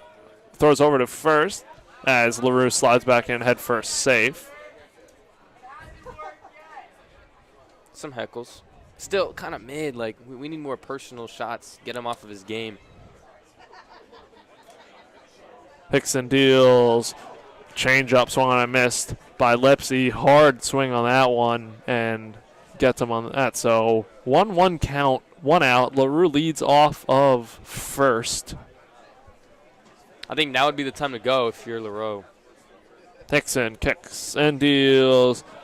Another fastball. Swung on a missed strike. 2, 1-2 count now on Lipsy. Hickson's really owned the inside part of the play against Lipsy tonight. All of, Lipsy's downfalls in tonight's game have been on those inside fastballs. Lipsy really swinging out of his shoes on those 2 pitches. Let's see what he can do on a 1-2 count. Shifted a little bit to the right, the infield. Hickson wheels and deals. Lipsy serves that one drop into left field, and that's going to drop in there for a single. LaRue goes first to second, and Lipsy gets on with his first hit of the ball game, bringing up Jake Dewar. Sometimes when you're hot, you just find your way on base, and that's one of those. That's really this whole Owls lineup. Yeah. Now Jake Dewar up. He is 1 for 2 in the game with a single and a ground out to second. That's the type of hit that happens against me in MLB The Show, and it makes me, literally want to, go Hulk smash mode and break everything in my room. So Jake Dewar, the lefty, will stand in there to face the righty Hickson. Still action going on in the Rice bullpen, as you have to wonder when Hickson will be pulled. FAU leads 2-1 as Dewar lays off a fastball high and outside. 1-0 count. If he comes out of this inning unscathed, I think he's taken out after this, but, you never know. Got to be getting close here to his night being done. He's at but 77, pending number 78. Hickson deals. Breaking ball in the dirt. Ball 2-0 count. Laid off by Dewar. This kind of – oh, my God, stutter. This kind of stuff is normal, though, for hard-throwing pitchers is, they kind of lose their stuff. They lose their control over the game. And that's why a lot of hard throwers come out of the bullpen. Then you also have to figure that this is FAU's 3rd time through the lineup, so they've seen him as Dewar puts the ball out into left center field. Left fielder Rank calls him off and gets the out. LaRue's going to surprise him and tag. He slides in safe head first. Lipsy follows over to second. So second and third for the Owls. They catch Rank sleeping out there. And LaRue has that speed to do so, and it's a risky play. But, Lipsy as well. I'm sure the first base coach for FAU told him to go, but you have to be aware in that situation to go on the throw to third. So now John Martinez up, second and third with the chance to give the Owls bigger lead at some insurance. From 2-1 right now, some insurance here. State Lipsy Farm leads off second. LaRue leads off third. Some Geico. John Martinez stands in righty. Hickson sets and deals. Breaking ball. Gets away. Off the catcher's glove and goes to the backstop. LaRue's going to come home and score. Safe. Standing. Lipsy takes a big lead around third. Head retreats back there. And that's third run for FAU. That's going to be a pass ball. The single from LaRue, the flared single from Lipsy, the tags, all of that combines for another insurance run for FAU. It's small ball. Like I said, it's small ball. It's fighting in 2 strike counts. It's running hard on the base path. 3-1 FAU. Martinez stands in with Lipsy now on third and in a 1-0 count. Hickson kicks and deals. Fastball high inside, 2-0 count on John Martinez, the 3-hole hitter for the Owls. 0 for 1 on the day, hit by a pitch and a fly out to left. I'm sure Landon West is gripping a little bit harder on some of these pitches now. Hickson deals, drops a breaking ball in there, and a 2-0 count for a strike. So now 2-1. Look like a curveball? Yes, it was. Good. Slider, yeah. His slider has a lot of over-the-top movement, though, so, almost like a slurve. So 2-1 pitch is on the way to John Martinez. He hits a ball over our heads, foul. 2-2 count, 2 outs. Lipsy leads off of third. It's got that over-the-top slider, which gives it that drop. but he's got the spin going to the side, which gives it that horizontal break. Lipsy, big, huge lead off at third. He retreats back as Hickson steps off, but Lipsy very active over there on third. He might have been over halfway down the line. He was definitely at least halfway for sure. Third baseman Johnson is way off the bag, so not holding him on as Hickson deals. Ooh. And Martinez chases the high breaking ball that didn't really break. And FAU tacks on 2 runs here to take their first lead of the ball game, 3-1. And we're going to take a quick break right here on FAU Owl Radio.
We are back on FAU Owl Radio. Brayden, Pyle, joined alongside me is Chris Talt. Trey Beard is out there, ready for his 5th inning of work. Rice has 8-9-1 due up. Trayton Rank, Max Johnson, and Hiram Bocachica Jr. due up for the Rice Owls. Trey Beard heading into this inning has 8 strikeouts. Coming off of a 3-strikeout inning there, swinging. All of his strikeouts swinging on the evening so far. First pitch is a comebacker to Beard, fields it cleanly, flip over to first, and out number 1 is in the books in the top of the 5th. Breaking up the strikeouts there, but nice PFP pitcher's fielding practice for Trey Beard there. Fielding his position, making quick work, and he's only got 58 pitches. Yeah, he's working that through can't be right. It can't? He was at 30 at the start of last inning. Yeah, you're right. First pitch out for ball 1. I did notice that. It, made a jump from 30 to 60. So, yeah. I don't know. We might have to hold off on that. We'll go with it for now. 1-0 to Johnson, gets a big swing and a miss, makes it a 1-1 count with 1 out. And, yeah, the stat broadcast does take a minute to, update. So correct. Like I said, we need a clicker. 1-1 to Johnson. Big fastball overpowering him. Doesn't get a swing. Looks at it for strike 2. 2 consecutive fastballs for Trey Beard. That might have been his fastest one. That was in there in a blink of an eye. Yes, it was. 1-2 count. 1 out. Kick steals to Johnson. Gets another swing and a miss. And the 9th strikeout tonight for Trey Beard. Another one swinging. Added to we need a Felix Hernandez K counter on the back here. I would say we might have to pause at the 3rd one and then continue for the 4th one because we don't want any, misconceptions going on. That's going to bring up the leadoff hitter for Rice, number 48, playing second base, Hiram Bocachica Jr. Can't forget the junior. There was Hiram Bocachica before there was Bocachica Jr. First pitch to him is hit into right center field. It's going to drop for a hit. Dewar fields it, cuts it off before it gets into the gap. Fires it into John Martinez, but Bocachica has another Rice 2-out single. Good piece of hitting there, hitting it to right center field. So he's now 1 for 3 on the night. And that's going to bring up Brayden West, who's 1 for 1 on the day with a walk and a single. I believe that is the 4th Rice hit with 2 outs. The home run was with 2 outs. If you're Trey Beard, you really got to get West here because you don't want to bring up Blaine Brown again, who's had 2 best swings on the night for anyone in this lineup. And he would represent the leading runner as well as Beard picks off to first. Bocachica's in there safely. Brayden West walked in the first, got caught stealing as well in the first, and singled in the third, was stranded at third base. Can potentially tie this game up here in the top of the fifth. Beard picks off to first again. Boca Chica Jr. has 7 stolen bases on the year to no caught stealing, so definitely a threat to go on first. Beard on the rubber. I have a sneeze loading, but it might disappear. We're going to have to see. We don't have a cough button. So. We don't. It went away. Beard kicks, deals, first pitch to West, low and in for ball 1. Batting .370 on the year. Facing Trey Beard, who has a sub-2 ERA. Getting a lot of boos. It looks like someone was kicked out. Oh, Beard fires the 1-0, low and in for ball 2. Might expect that to happen on a $3 beer night. Yeah, he might have spent about $15 on beers then. I think more than that if he's already getting kicked out. Yeah. I remember my first. Because quick math here, 3 times 5 is 15. Correct. So that would only be 5 beers. He's a weakling. I remember my first beer. No, I don't, because I'm 18. 2-0. He's back. He's back. Crowd cheers. Breaking ball in there for strike 1. Makes it a 2-1 count. He's back. The flannel. Mr. Flannel. Crowd goes wild on that one. Fan favorite. Beard 2-1. Fires over to first again. Boca Chica had to crawl in there as his head first slide was a little bit short at first. In safely nonetheless. Still a 2-1 count, 2 outs. Beard looking to get out of this inning unscathed. Kicks, deals, Brayden West fouls one straight back, makes it a 2-2 count. Beard potentially looking at strikeout number 10. He averages just above 10 strikeouts per appearance made. And he's hopefully well on his way to that. Don't want to jinx it. The 2-2 count. He's second in Division I in strikeouts. Kick, steals. Low in the dirt. Great block there from Garcia. Goes over to first. Boca Chica got ahead of himself, but he's back at first safely. Good heads-up play there from Garcia. Keeping him close over there. Another good block. Yeah, he's definitely improved on that. Earlier on the season, he didn't really, make the effort to block some of these pitches. But this is in conference now. This is a different type of game that we're playing. As you see, it's much more lively here tonight. Conference opener. Beard, the payoff pitch, gets fouled off over to the third base coach for Rice. Lance Berkman got to make that play over there at third. Of all third base coaches, he got that got to MLB see him lay experience. out. Come on. Got to see him lay out over there. Still full count with 2 outs. Boca Chica Jr. at first. Brayden West, a fifth-year senior, at the plate. Payoff pitch, looking for strikeout number 10. Beard fires, gets a swing and a miss. Drop third strike. Garcia tags him for out number 3. And that's going to end the top of the 5th. Trey Beard now with 10 strikeouts, all swing and misses. And we're going to head into the bottom of the 5th where the FAU Owls have 4, 5, 6 due up. Schroeder, Garcia, and Millen. We'll be back for that on FAU Owl Radio.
We are back on FAU Owl Radio. Brayden Pyle joined alongside me is Chris Talt. It looks like Davion Hickson is out there for another inning of work. Already at 85 pitches. Heading to the bottom of the 5th. He is still on the rubber. Leading off for the Owls is the 4-hole hitter, the switch hitting John Schroeder, coming off of an American Conference Player of the Week on a 7-game hitting streak, but he is 0 for 2 tonight, trying to extend his hitting streak to 8 games. Yes, he is. Only has, maybe 1 or 2, definitely 1 obviously, but maybe only 2 total at-bats left in this game for him to extend that hitting streak. But like his walk-up said, it's not enough. Somebody's got to do it, and that's going to be Schroeder right here. Little shift on Schroeder, too. First pitch to Schroeder is roped foul. Oh, it hits the Owl's Nest rider. But he takes it like an absolute champ. Absolute champ over there. That is Garen Bach. He's in a couple of my classes, and he took that one like a champ. Geez. I'm going to shoot him a text right now, make sure he's okay. Second pitch to Schroeder's low in the dirt for ball 1. Absolute beast over there doing the dirty work. Schroeder might have to apologize to him after the game. I just texted Garen, who was hit by that ball down the line. Schroeder hits one in the left field foul territory. Third baseman Johnson ranging on it. Doesn't make the play. That's going to make it a 1-2 count. So 1-2 for Schroeder. Like I said, he's on a 7-game hit streak. You don't want to break the chain. I can confirm that the kid who was just hit down the line is okay. He just texted me back. So at least his fingers work. Garen's okay. The Owls Nest rider. Okay, I did get it right. I was a little. The FAU Owls Nest, yes. Okay. There we go. My memory, I have a great memory. Yes, because we've seen him at women's basketball games that we've done together. 1-2, Hickson kick steals to Schroeder, fouls it off straight back into the netting. We'll do it again at 1-2. Owls leading 3-1 in the bottom of the 5th. Schroeder trying to tack on some more. I am still kind of surprised that Hickson is on the mound. He's now at 85 pitches, and he kind of lost control in the bottom of the 4th as well. Out there nonetheless. 1-2, Hickson kick steals, gets a swing and a miss on a breaking ball in the dirt. Drop third strike, fired over to first for out number 1. So Schroeder strikes out in the 3rd, and he strikes out in the 5th. You got to be very happy with, if you're Rice, how Hickson's handling himself right now. In a 3-1 game, bottom 5th, and he's had some moments where the game could have been blown open, but he's hung in there, and he's doing a good job. Transfer from Golden West College. Has 2 walks on the night. Aiden Garcia up with 1 out. And it's surprising because Rice has a team ERA of just over 7. 7.04 ERA as a team and a 1.78 whip as a ball club. So the first pitch to Garcia is a breaking pitch. Great slider. Catches the outside part of the plate for strike 1.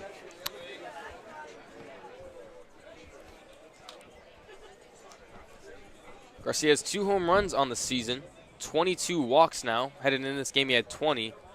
He's gone 2 walks in the 1st and the 3rd. 0-1 of Garcia generates a big swing and a miss, makes it an 0-2 count. Hickson hunting for strikeout number 7. Love to see Garcia get on here and get this lineup going again, just like it was last inning. Hickson. Little shift on him again. Zito, the shortstop, shaded up the middle, left of the short of the second base bag. 0-2 to Garcia, outside for ball 1. Kind of lost control of that fastball, but Hickson's definitely got back into a groove in this inning. Got Schroeder out, no problem on the drop third strike, and is now up in the count 1-2 against Garcia, who's walked twice tonight. Hickson kick steals on the rubber, 1-2, gets Garcia looking for his 7th strikeout on the night, and out number 2 in the bottom of the 5th. It's going to bring up the 6-hole hitter, number 22, Jake Millen. A good pitch outside corner on that fastball. Yeah, he kind of used his miss before the fastball. Garcia had no problem taking it, but you can kind of use that if he doesn't even make a hitch, doesn't check his swing at all. You can be like, okay, you're going to lay off an outside fastball, I'll throw you one on the plate this time. Garcia just laid off of it again, got him looking. Hickson now at 7 strikeouts. First pitch to Millen, big first pitch swing. Generates a swing and a miss for strike 1. Millen likes to swing first pitch. I think Yes, he's he done does. it in every at-bat. I can't say it's been working because he struck out twice in this one. Both teams have been struggling with the strikeouts. 7 for FAU and 10 for Rice. 0-1 to Millen. Breaking pitch doesn't catch the plate for ball 1. 1-1.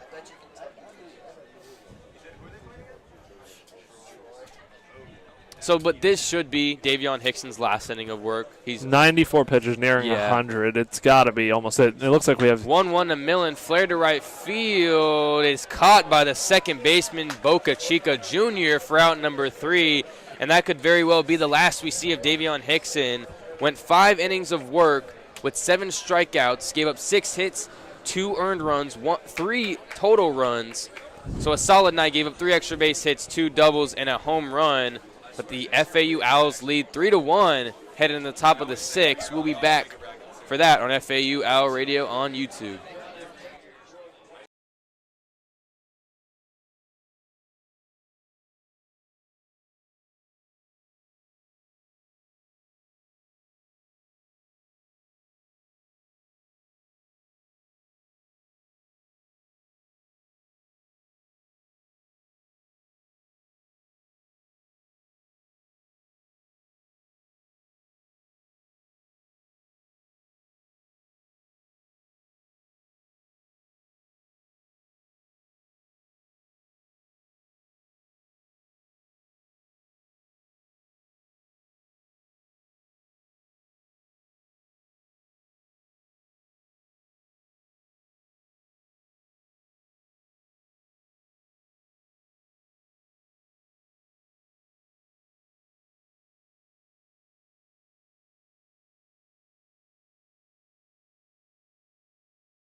We are back on FAU Owl Radio. Just me for now. Chris Talt went to get some hot dogs for us, as he's going to be getting 3. 1 for him, 1 for myself, and 1 for the FAU Owl Radio Player of the Game. New thing that we're doing here on Owl Radio. Leading off this inning is Blaine Brown, who's 2 for 2 on the night. Hit a home run, solo home run in the first, and singled in the third. Trey Beard's still out there with 10 strikeouts. First pitch is spiked in the dirt for ball 1. The only guy who's really given Beard consistent trouble tonight, Blaine Brown. 1-0, kick steals. Trey Beard fires an off-speed in there for strike 1. 1-1 count. Brown has a very snappy swing, quick hands, can get around on the fastball that Beard loves to throw. As Beard throws a breaking pitch in there, not called for strike, makes it a 2-1 count. Someone's tossing a football in the Owls bullpen, warming up their arm a little bit. Trey Beard, the 2-1 kick, steals to Brown. Off speed inside, makes it a 3-1 count. Brown looking to get on base for his 3rd straight time tonight. It's giving Beard a lot of trouble. The 3-1 Beard kick steals. Fastball in there for strike 2. So we're full at 3-2. I'm very excited to eat my hot dog. I'll probably eat it after this entire inning. The payoff pitch from Beard is capped by Brown. Third baseman Ward digging towards it, fires it to first. Good scoop there from Millen, but Blaine Brown is in there for another hit. The full count, he just gets one over there, the third, and runs it out. There was a shift on him as well, which is why Ward had to make a long journey into the deep infield. It's going to be a leadoff hit for Rice. And apparently Blaine Brown is, I'm a little bit confused because Brown is advancing all the way to third base. Coach John McCormick having a word with the umpire. I can't imagine why Blaine Brown would get a free pass all the way to third.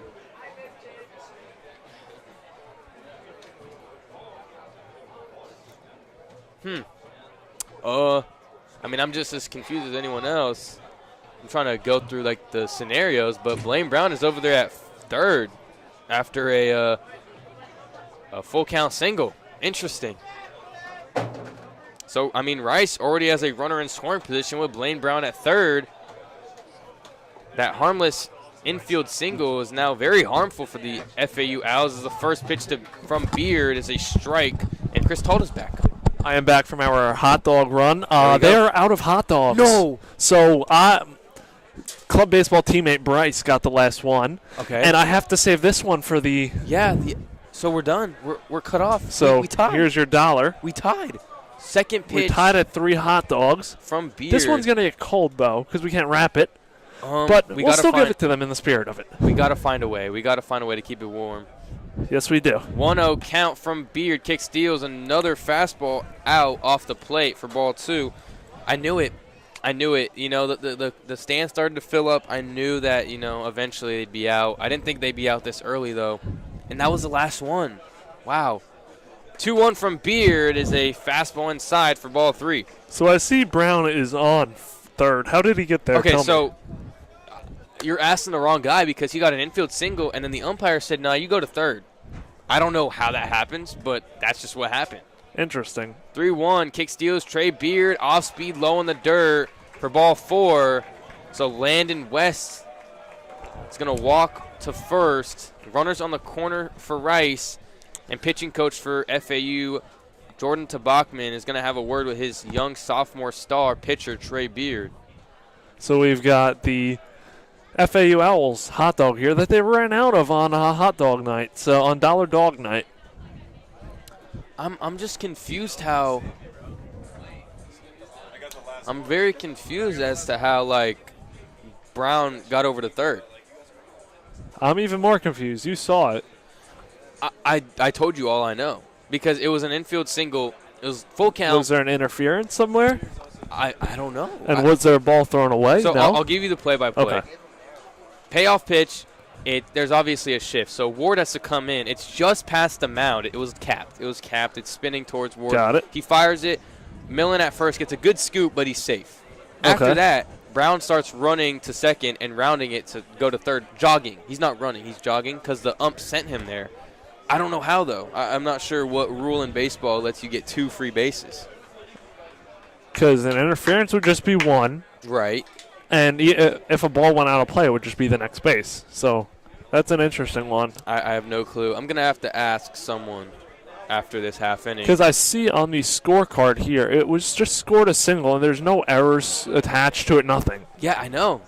I'm telling you. I saw what I saw. I saw what I saw. So we got to keep this hot dog warm for hopefully our player of the game What somehow, can we some way. do? Like put a piece of paper over it so the heat gets trapped? I'll just put this here for now. We'll find a more napkins. Sufficient way. First pitch to Zito. Gets a check swing for ball 1. I will say, as I was on the hot dog line, guess who came up behind me? Who? FAU relief pitcher MJ Bollinger. So I don't know what he's doing over here. Why is he here? He's probably going to pitch tonight, no? But he was over there by the hot dog line. So who knows what he's doing. 0-1 from Beard to Zito is inside and low for ball 1. Makes it a 1-1 count. Runners on the corners. Rice can take the lead here as Michael Zito represents the leading run. West at first. Landon West represents the tying run as Beard picks off towards him in there safely. Beard at 82 pitches now. Definitely his the most struggle he's faced, most adversity he's faced so far. I mean, runners on the corners, no outs. Beard the 1-1 to Zito. Inside, fouled over the right field line. So we're going to go to a 1-2 count. Still no outs. FAU leads 3-1. Both teams have 6 hits on the night. FAU has an error. So I don't know. Was there an error for FAU? I'm thinking. 1-2 to Zito is a spiked curveball. Great block by Garcia. Again, block. Holding the runner Landon West at first and keeping third Blaine Brown over there. So great work there by Garcia. 2-2 count now for Zito. Beard looking for strikeout number 11. Kick steals. It's hit hard to Martinez at second. Flip to Leroux at short for first. Fires over to first for Millen.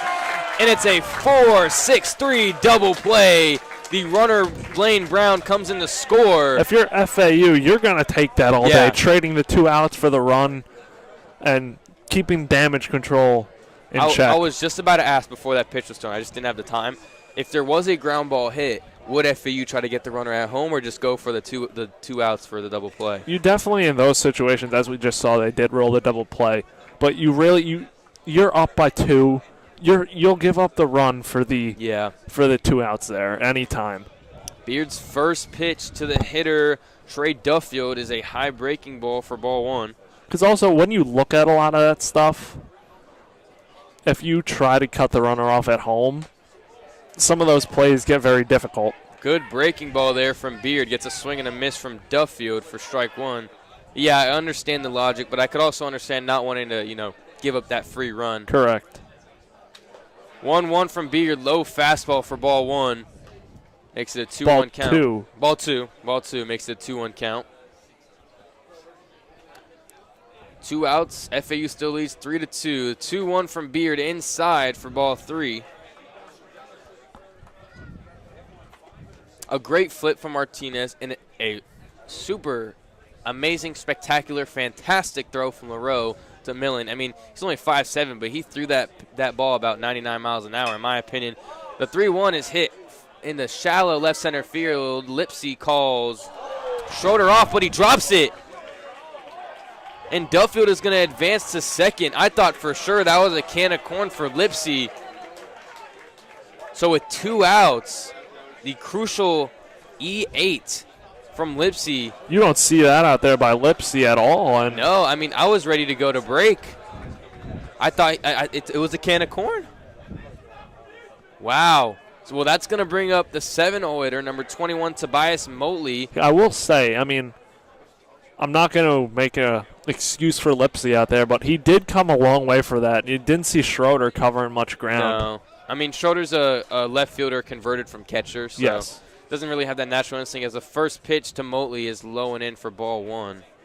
Motley is 1 for 2 on the day. Single in the second and strikeout in the fourth. Beard kick steals the 1-0. Comebacker tips off his glove, stays near him, picks it up, fires over to first for out number 3. So the crucial error is not so crucial anymore as Beard gets out of this inning, only allowing 1 run after the very confusing Blaine Brown single that ended up advancing him to third. FAU still leads 3-2 heading into the bottom of the 6th. We'll be back on FAU Owl Radio on YouTube.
We are back on FAU Owl Radio. Brayden Pyle, joined alongside me is Chris Talt. So we got a little bit of an explanation from that Blaine Brown I'll explain single. that one. Yeah, I'll take that one. So Aiden Garcia asked for a new baseball, and before he asked for it, he tossed the ball to the side, and then he asked for it, and the ball was in the FAU dugout. So that's why they awarded Blaine Brown going first to third. See, I hadn't caught that. I was more focused at the play at first and, what happened. So I guess I missed out on the details. So now 7-8-9 for the Owls. Pat Ward, who's been red hot, has 2 extra base hits, a double in the second, came around to score, and a solo shot in the bottom of the 4th. And Davion Hickson is still out there. I thought he was going to be taken out the last 2 innings, and he's still out there on the rubber. Confidence in the redshirt freshman. First pitch fastball off the plate for ball 1. He's about to hit 100 pitches this inning. He's at 98 now after that one. Ward batting .362 now in the year, just below a .450 on base. Hickson the 1-0 to Ward, taken for strike 1. Good fastball there. Actually might have been a changeup. Had a little bit of a hitch into the zone. Strike 1. Rice is definitely showing great confidence in Hickson. Coach David Pierce, recently named head coach, is Ward gets hit by a fastball. I don't think the crowd likes that one very much, Chris. Not sure, though. I don't think they like that one, but that might be a little bit of the alcohol talking and maybe everything like that. Because, I mean, it hit him, but barely clipped him, it looked like. Hey, shirt is part of your body. Yes, Jersey's it is. part of your body. Yes, it is. So Ward's going to be at first. That's going to bring up the 8-hole hitter, number 9, Nick Romano, who's DHing tonight. I'm using my notes to cover up our hot dog for now. Romano 0 for 2. Fly out to left and fly out to right. Hickson picks off for Ward at first. He's in there on time. No harm, no foul. Hickson's given up 6 hits, 2 earned runs. He's walked 2, struck out 7. And he's now thrown 100 pitches on the night. On the rubber, he fires back over to first, checking on Ward. Make sure he doesn't get too lonely over there. Ward's in there safely. Rice still has some guys warming up in the bullpen. I saw someone for FAU tossing a football because I saw it going over the fence in right field. But I wouldn't be taking out Trey Beard anytime soon. Not this inning, at least. Definitely not. Hickson kick steals first pitch to Romano. Fastball inside, called strike 1. Romano has really struggled with strikeouts this year. Has 16, but has 14 walks. He's flown out twice in this game. Hickson checks on Ward again at first, and if this was the MLB, Ward would be awarded second. That's something that I'm very interested in. I'm sure I've talked about it with you, is they already have the pitch clock in college baseball like they do Major League Baseball. So I wonder if they will add a limitation to how many times you could throw over. 0-1 fastball in there for strike 2. So Romano now down 0-2 in the bottom of the 6th. Ward on first. No outs. Hickson on the rubber. Ward at first. Hickson kick steals looking for number 8. Romano takes a fastball off the plate for ball 1.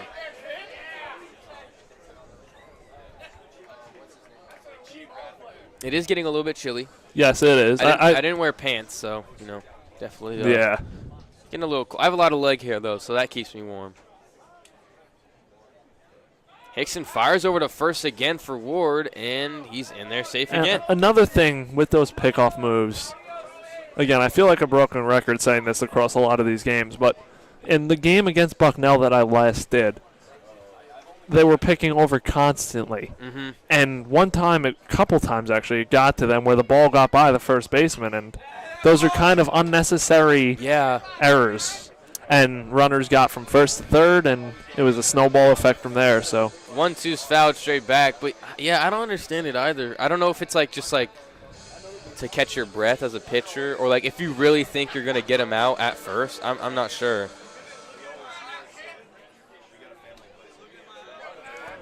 Hickson in a 1-2 count against Romano, looking for strikeout number 8. Oh my goodness! Fires over to first again. I mean, Ward's going to need some serious, cleaning on his jersey after this game. He definitely is. Jeez, I mean, what is that? Pickoff move number 6? Oh my goodness, another one. He's thrown more pickoffs than he has actual pitches. It's crazy. And you would think in a 1-2 count, you just go and get the hitter here. I mean, I really hope Romano just hits an absolute moonshot off of him right now. Hickson finally kicks, steals to Romano, and it's roped down the line, tailing foul. So we're going to stay at 1-2 and do it again. but not before we get probably about 17 more pickoff moves from Hickson. And it's weird because he hasn't been doing it a lot. Beard was picking off a decent amount, not as much as this, but Hickson really wasn't picking off that much. I don't know what Pat Ward has done to this man to make him so fearful of him at first, but what has he picked off 7 or 6 times? 6, 7? Yeah, and you 1-2 to Romano, fouled off.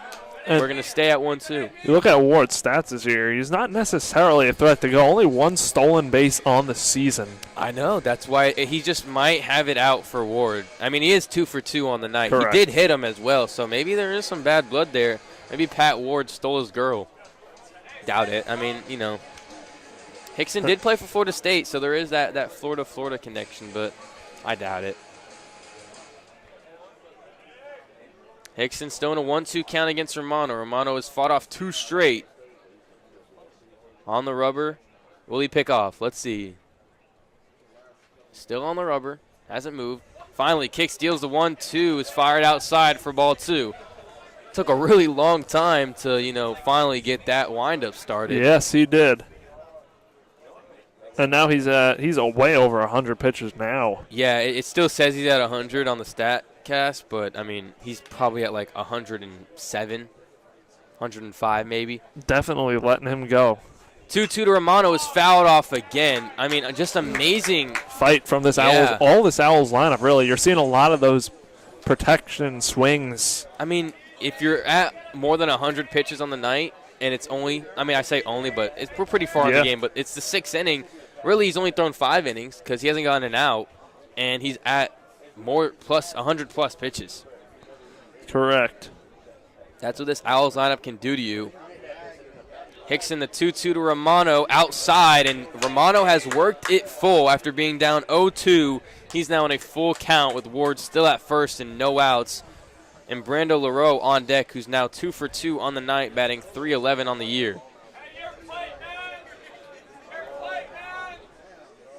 Hickson might have to pick off again. He might have to. On the rubber, Hickson kick steals, payoff pitch, gets a swing and a miss for strikeout number 8. Kind of silences the crowd a little bit for out number 1. And I don't see any movement over there and actually now I do. I see 2 guys that were warming up earlier, and they still are. Are we going to wait for the signal, or are they going to stick with him here? LaRue does have his number so far, double and a single, so we will remain to see. There we go. There's the signal. There is the signal. Looks like new head coach David Pierce is going to take the ball away from Davion Hickson, but a pretty great outing from him. Going 5 1/3, allowing 6 hits, only 2 earned runs, 2 walks, 8 strikeouts, and half of the hits he gave up were extra base hits, 2 doubles and a home run, through a total of 110 pitches on the night. So a great night for that young man. Yes, it is. Good energy boost that Rice needed on the year. Like I said, they allow 7 runs per game on average on the year. So definitely a good outing from Hickson. But now it goes to the bullpen, and they've really struggled out of the pen. Have to wait to see who they bring in here. But there are a handful of guys that have, and I say a handful, but only 3 guys that pitch for Rice have a ERA below 5. Correct. So after this, it's some tough water right now. But Marco Fuentes is in for Rice. And he's one of them. And he has a .73 ERA, .65 whip in 5 appearances, 12 1/3 innings pitched, 1 earned run, and 13 strikeouts. So he's one of the few exceptions. Yeah, exactly. And it is a little bit weird. You'd think this type of guy would be closing. But, I mean, Rice really needs a win. They're 4-17. This is their first conference game, and it's in striking distance. So you just got to you have to pull out all the cards. I think, ideally, if you're Coach Pierce, you're going to want Fuentes to go at least this inning and then another one. Yeah. If he can. But, yeah, .73 ERA and a .65 whip. So he's definitely something. In the warm-ups, he's definitely an over-the-top pitcher as well. That is correct. Let's get some March Madness updates going. Oh, I got that right now. You're doing play-by-play. Okay. I'll be the You'll be the stats guy. Who do you have? I never asked. Who do you have winning it all? I've got Tennessee. I didn't want to go with a 1. Huh. But I've got Tennessee. So some updates. Florida is beating North Fork State 72-54 with 9:25 to go in the second. Kentucky's up on Troy, 19:37 left in the second, up 38-27. New Mexico State is up at the half against Marquette, 35-32. Arizona is silencing the doubters on Akron, up 33-22 in the first half. The games later tonight, UConn goes up against Oklahoma trying to defend their title, their two-time title. Yeah, they're going to get bounced anyways. So Xavier, Illinois, 9:45. That's a good one. That's Michigan State, Bryant, 10. And wrapping up round one, Oregon and Liberty. Oregon in the Sweet 10-10. 16. Oregon's going to the Sweet 16. I think they will. I think they could. I'm trying to think. Yes, I think they could. I think they will. Ooh, they're going to face Arizona. Win, and then they're going to face win Arizona in the second round. They'll beat Liberty, beat Arizona, and then find their way to Duke. Yep, they will, indeed. I got Houston winning it all. That's who I picked the last 4 years. So I'm riding with my Cougars, you know? Yeah. I'm a Washington State fan. I like Houston. The only Cougars I don't like is BYU and some ladies that hit on me in the Dunkin' Donuts parking lot. Not very chill. New pitcher, though, Marco Fuentes. Starting his day off, or I should say his night, because the sun has set against 2-for-2 Brandon LaRoe. Fuentes on the rubber. Oh, wow. So we're picking off where Hickson left off. And Get it? Picking off? I did that on purpose. Hey, we're picking up where he left off as he picks off Pat Ward at first. Not successfully, though.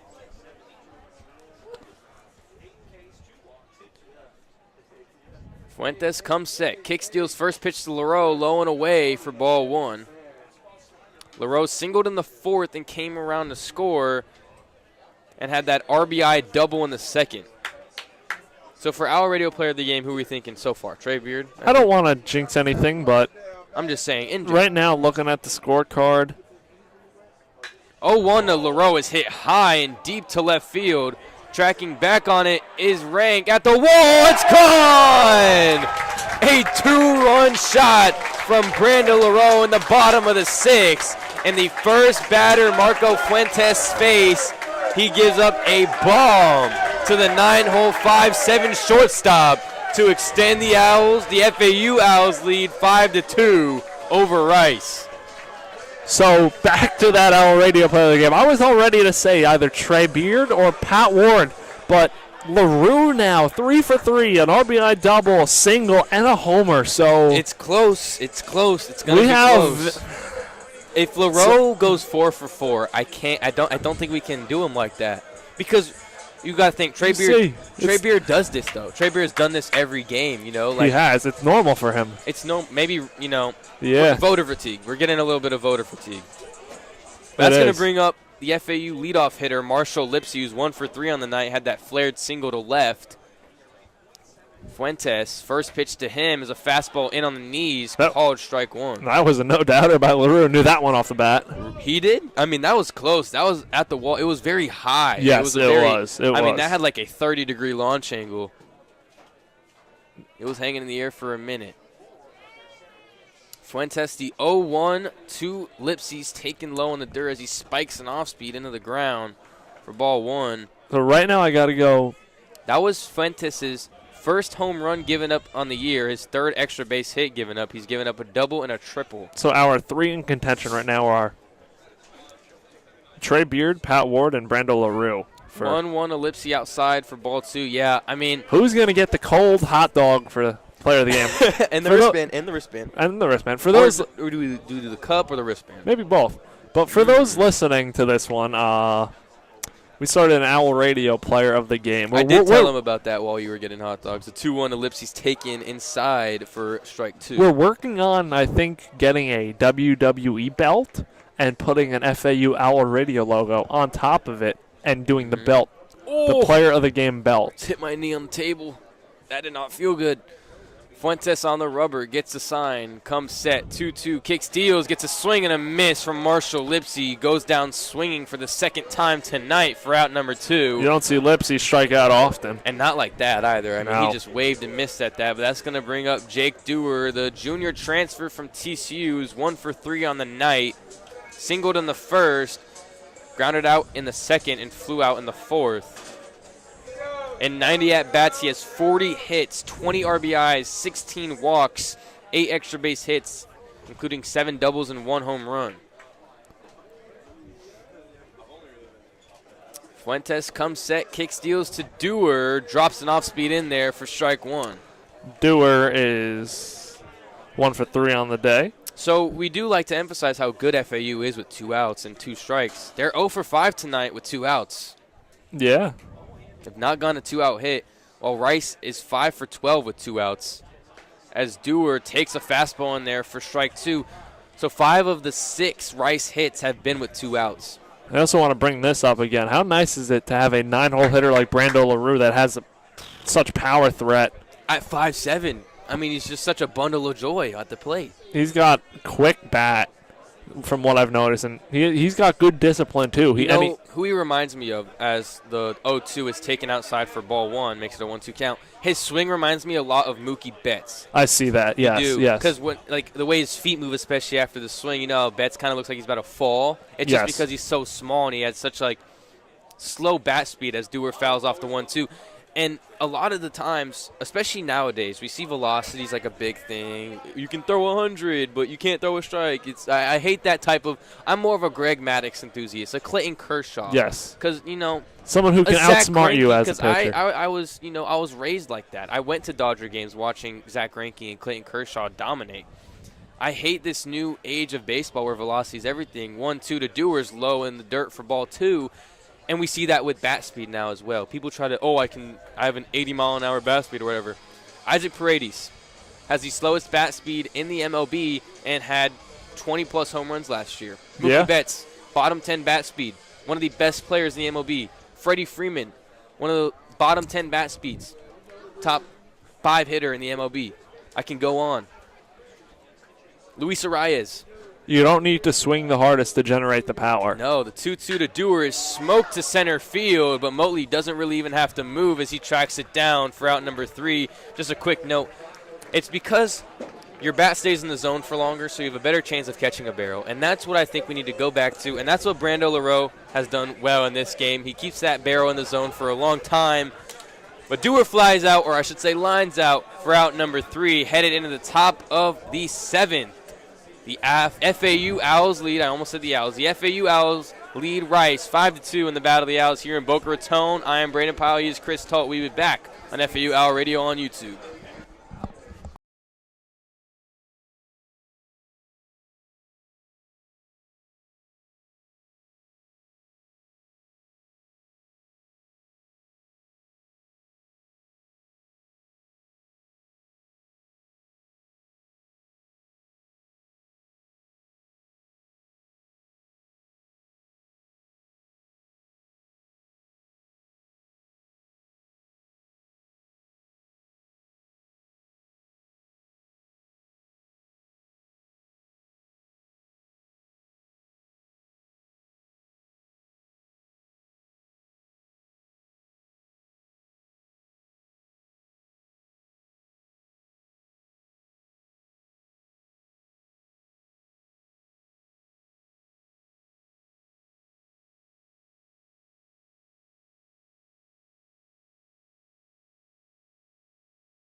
And welcome back to FAUL Radio. Chris Talt joined alongside Brayden Pyle. New pitcher for FAU is former Kansas transfer Steven Andrews.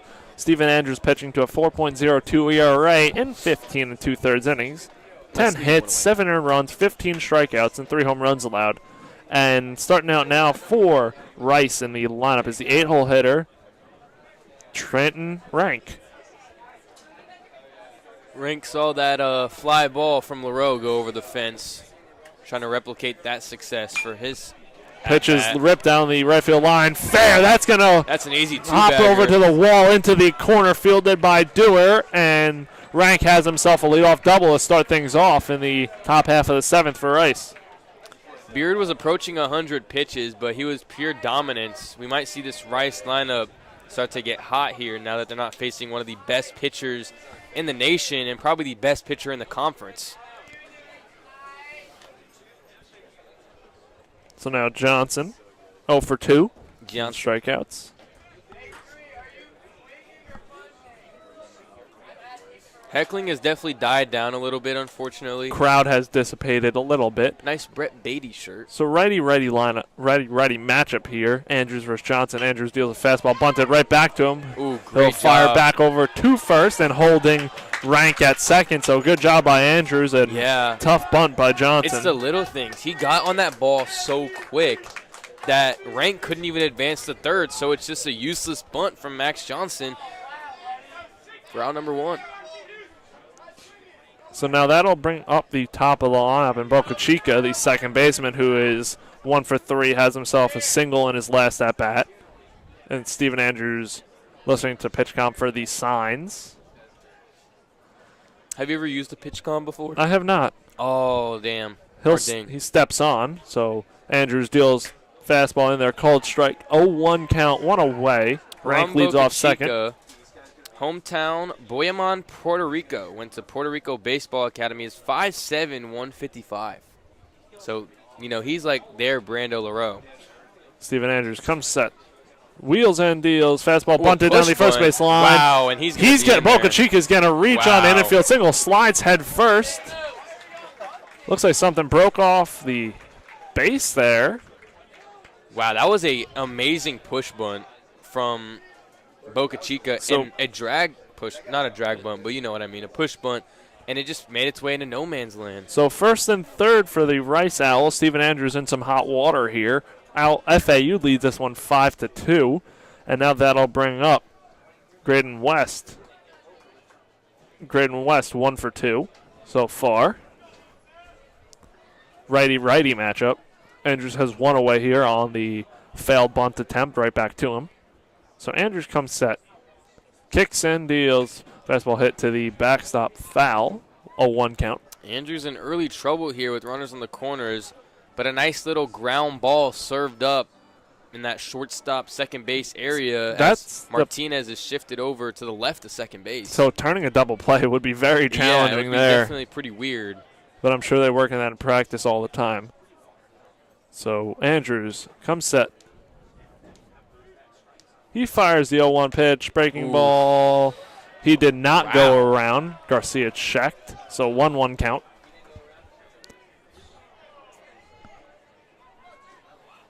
It is interesting. You don't see a lot of teams shifting like this with runners on, No, you especially don't. with runners on the corners. That is correct. So Andrews now comes set again and throws over to first. There's a payoff. Boca Chica slides back in head first, save. No I tag do like- applied. I know there was some heckles going on, but I gotta love a nice little bunt because it's a lost art, It is. It definitely is. Especially a push bunt. You don't see a lot of those. A lot of bunts are, like you come, set, bunt, you show bunt, and you bunt. Andrews throws over there again, and Boca Chica dives back in, safe. I will say, though, if you drag bunt in MLB, you're an absolute loser. That's all I got to say. So 1-1 count, 1 away. Runners on the corners for Rice, down 5-2. Andrews sets and deals, breaking ball. Oh. Hit into right field on a line. That's going to be fielded by Dewar. And Rank is going to score first. To third goes Boca Chica. And Dewar throws to third, and West trails over to second. Just like that, it's 5-3. 2 runners in scoring position now for Rice, bringing up Blaine Brown. wow, what a good piece of hitting there in a 1-1 count by Brayden West. Just smacks one into right field, and Rice is knocking on the door here with the leading runner coming to the plate, down 5-3. He is 3 for 3 on the day, so Blaine Brown. Yeah, definitely a scary hitter here. He could change his ball game in an instant. Steven Andrews in hot water. Unfortunately, we can't see, but it looks like we can kind of see someone moving around in the FAU bullpen. You have to assume someone is. Yeah. As there's no two guys, batter minimum. There's one guy warming up, and then there's one guy getting ready to warm up. Yep. So second and third, one out. Andrews comes onto the rubber to face the hot Blaine Brown, who already has a home run in this game. 2 of the 3 runs scored are on Blaine Brown. So let's see what Andrews can do here. They are playing the infield back. LaRue shifted just behind second base. As Andrews deals, breaking ball dropped in there, called strike. 0-1 count.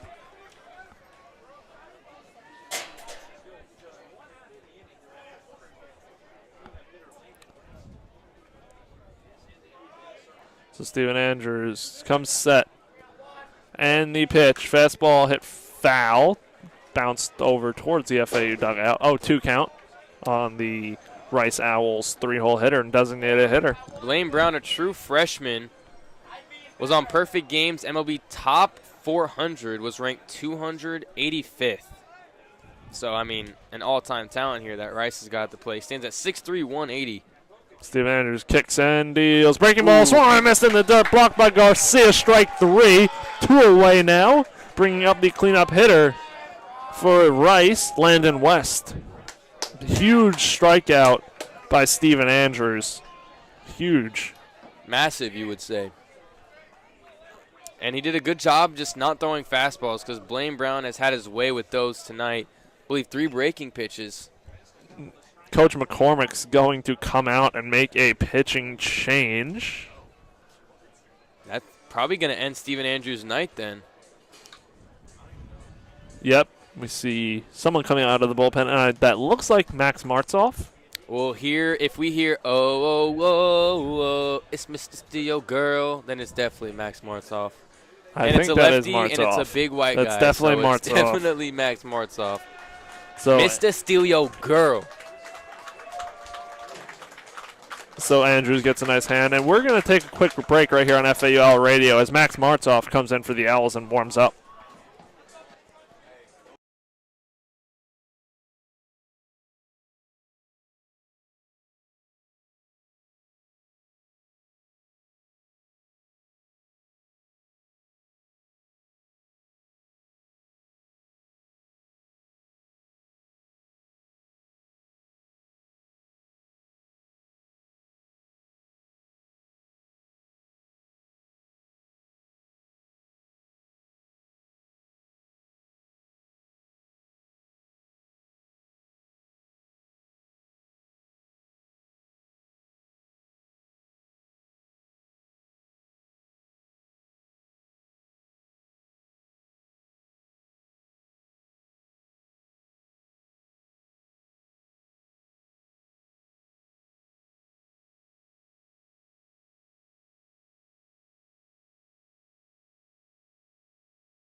And welcome back to FAU Hour Radio. Chris Talt joined alongside Brayden Pyle. FAU leads this one 5-3, but Max Martzoff comes in with runners on second and third with 2 outs, the lefty for the Owls. 1.80 ERA this year. 10 innings pitched, 2 earned runs, 9 strikeouts, and 4 walks. Martzoff will be facing the right-hand hitter, Landon West, for Rice, the catcher. He is 0 for 2 on the day with a hit by pitch. It's what I love about baseball, again, is all different type of people can play the game. We got Max Martzoff at 6'1", 250, and just behind him, we have Brando LaRoe. And Brando LaRoe is obviously a very small individual at 5'7", 165. And that's just the beauty of baseball. We can have the most seemingly, unathletic builds on the field, and they're some of the best players. And then we have these, short guys who hit towering home runs over the left field wall. So it looks like we are all set. The lefty, Max Martzoff, will stand in to face the catcher, Landon West. Runners on second and third, Boca Chica on third, and West, the older brother, on second as Martzoff deals pitches. Hit hard out into Deep center field. Lipsy goes back on the track and makes the catch. Marzoff gets out of it in one pitch, and FAU heads back up to hit, leading this one 5-3 right here on FAU Owl Radio.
And welcome back to FAU Owl Radio. Owls lead this one 5-3. FAU Owls lead this one 5-3. Not just me.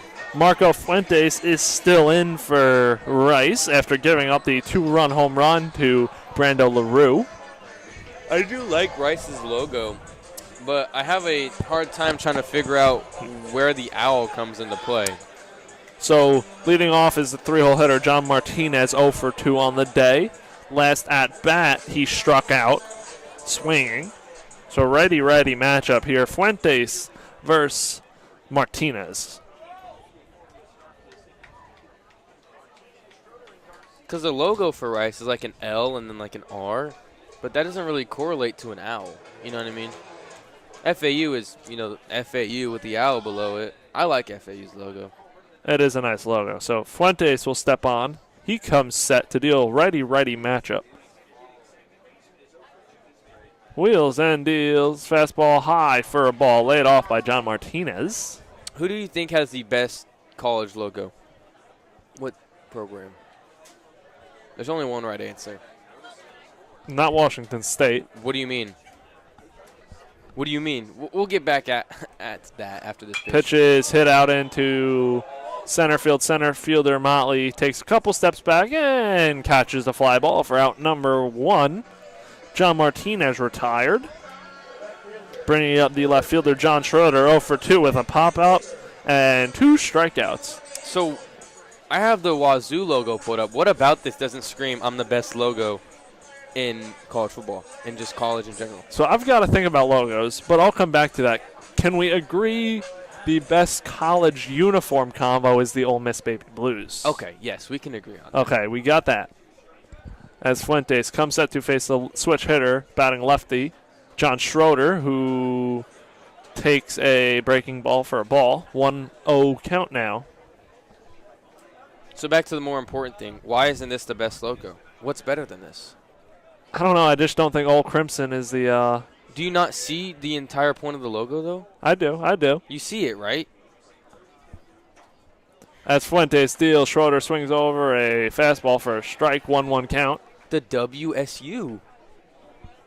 So how is that not the – it's the best logo. It's the best logo. Agree to disagree. Logo. It's the best logo. It has to be. So Schroeder steps in. Fuentes ready to go. Righty-lefty matchup, 1-1 count. He deals fastball looked at by Schroeder for a strike, 1-2 count. Like FAU, they spell it out, FAU, and then they have the Owls. Washington State has the abbreviation and the mascot in one. No other program does that. That's why it's the best. I rest my case. Fuentes comes set. And deals fastball, swung and a miss, strike 3. Schroeder down swinging.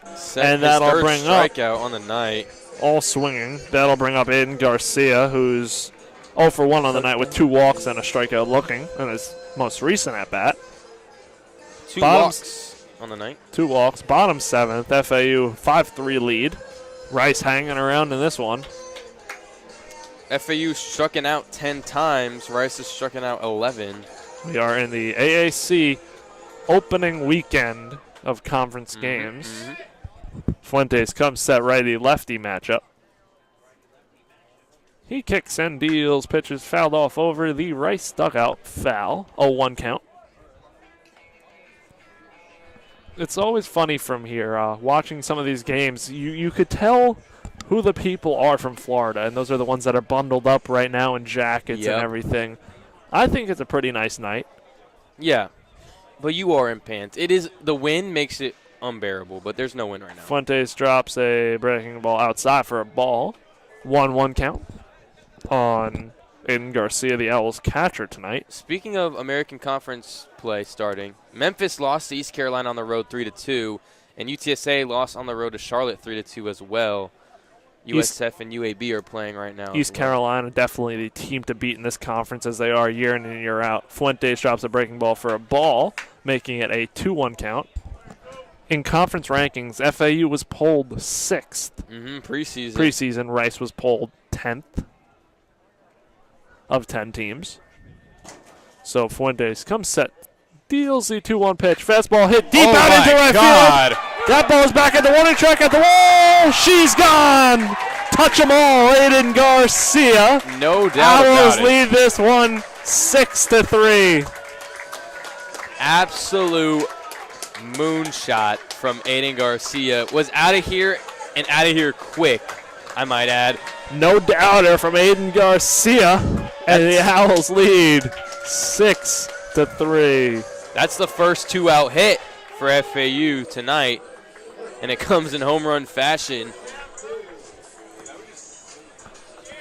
Touch 'em all time, Aiden Garcia. I believe that's Garcia's 3rd on the year. Yes, it is. Now that brings up the first baseman, Jake Millen, 0 for 3 on the day, 2 strikeouts, and a pop out to second base.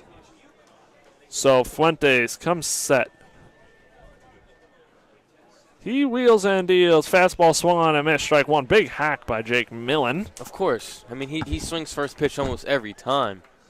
FAU has the best record in the AAC at 17-4. UTSA is the closest one to them at 17-7.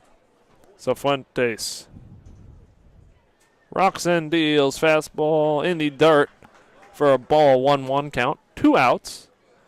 Rice has 9 hits. FAU has 8 hits on 6 runs. 6 runs on 8 hits. Rice 3 runs on 9 hits. Rice is the worst in conference at 4-17. Closest team to them is Wichita State at 7-13. So decent gap. As Fuentes deals, Millen swings over a breaking ball low for a strike. 1-2 count now. I could have sworn Wichita State was pulled fairly high in the preseason poll. That was for softball. Oh, that was softball. For softball. They were okay. polled first to FAU second. Got you. FAU, speaking of that, softball playing Charlotte this weekend at home. Did they win today? I don't know. We Let's can check. I'll check. Your play-by-play. Fuentes deals. Fastball outside laid off by Millen. 2-2 count. Let's see. I believe it's tonight. They definitely played tonight, and we have no stat. Maybe it's still going. Go to the StatCast. Live stats. Fuentes wheels and deals. Ooh. Fastball low and in the dirt. Millen chases, swinging. Owls score 1 run on 1 hit. The Aiden Garcia home run. And we will head to the top half of the 8th inning right here on FAU Owl Radio.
We are back on FAU Hour Radio. Brayden Pyle, joined alongside me is Chris Talt for the top. What happened? Keep talking. Keep talking. For I was going to take the top of the 8th. I was going to give the update on FAU softball. I was just trying to get you to keep talking because now I'm your color guy for this inning. I was like, what, did I say something wrong? So FAU softball took their conference game against Charlotte today 3-2 as they are the number 22 ranked team in the nation. So spring sports, baseball and softball are on fire. Wow, jinx. You owe me a hot dog. It's dollar dog night. I said jinx. I jinxed you. You owe me a hot dog as Martz's first pitch is a ball outside for Zito. So for 3 on the night. Top of the 8th, FAU leads 6-3. The 1-0 is smacked to right field. Dewar doesn't have to move much for out number 1. As the Wendy's whistle plays. That's Wendy's, right? No? I'm bad at I don't whistling. think so. It's not Wendy's? What is that? It's not Wendy's, is it? No, it's not. It's definitely not. I don't know. What is it, man? Someone bigger than me knows what it is.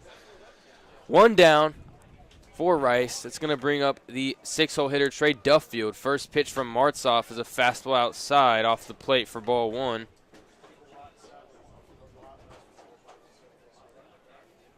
Martzoff has a 1.69 ERA and a sub-1 whip on the year as the 1-0 from him is inside for ball 2. He has that funky arm slot delivery. You know who he reminds me of?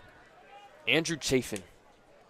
Ooh, good comparison. There we go. I knew you would like that one. That is a very good comparison, Sidearm, bigger guy. Where's he now? Is he on Texas? He was. Oh, my sword on the 2-0 from Martzoff. Duffield had no chance. I don't know. I'll look that up. I'll go to Baseball Reference. He's a journeyman relief pitcher. He's yes, really he good, is. though. 2-1 from Martzoff, high and away for ball 3. He was on the Tigers. Andrew Chafin is on the Tigers still. Okay, he is on the Tigers. How old is he, like 33? Older? 3-1 from Martzoff. Gets a swing and a miss. Okay. So, like, Martzoff is like 10 years, 12 years younger. Full count now for Duffield. Martzoff looking to get 2 away here in the top of the 8th. He's had no trouble so far. The payoff pitch is outside for ball 4. So, Duffield has a walk. That's going to bring up the 7-hole hitter, Tobias Motley, batting .267 headed into this game. And Coach McCormick's going to pull the string on Martzoff, too. Dang. Short leash. I mean, that's what happens in conference play, though. You don't have any time to mess around with, walks and stuff like that. So, Coach John McCormick doesn't trust Martzoff to go any longer. So, Martzoff faces 3 batters, walks 1, and he's done. He's 1 and done. Who is he bringing? I think that's Bollinger. That is Bollinger. Yeah, it is Bollinger. Bollinger. Is it Bollinger or Bollinger? I don't know. When I've talked to him in person, I just say MJ. That's the problem. When I see him in person. So we're going to take a quick break right here on FAU Hour Radio as MJ Bollinger. No, that isn't Bollinger. That's bigger than Bollinger. That's not Bollinger. Boley, maybe? No, there's no way they're bringing in Brian Boley. I can't see the number. We can't go to break until we find out who this is. Holges, maybe. It might be. Holges is a pretty big dude. Bollinger will be the save guy. Yeah, that's why I was a little bit Brayden Ostrander. It's Ostrander, okay. So Brayden Ostrander is going to come in for this last 2/3 of the top of the 8th as we'll be back on FAU Hour Radio for his first pitch.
We are back on FAU Owl Radio. New pitcher for the Owls is Brayden Ostrander. He has a 3.75 ERA, 1.25 WHIP, 12 innings pitched, 1 save, 5 earned runs, and 15 strikeouts. There we go. I was going to say it, but you took the words out of my mouth. That's what I got to do as a color guy Yeah. for that. Give you a break because There we with go. the play-by-play. Tobias Motley.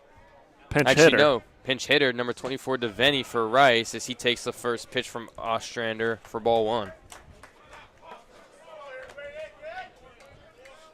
Trying to keep this hot dog warm for our player of the game, hopefully. Ostrander, quick pick off to first, not in time. Duffield slides in there and safely. Devaney has 22 at-bats on the year, 8 hits, 2 RBIs, a home run, and hitting .364, the left-hand hitter. So a move was made to, once Brayden Ostrander was put in place of Martzoff, the lefty.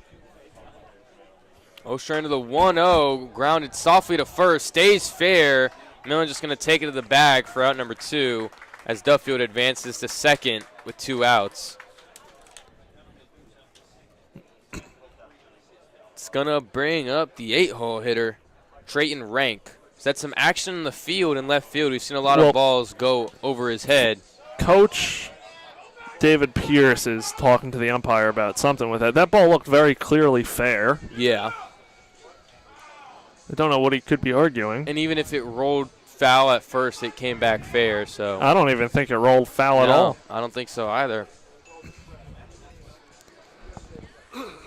Getting a little chilly. Definitely a little. Devaney still taking practice swings. Now he's going to talk. He's going to call all umpires in. I don't know what happened there.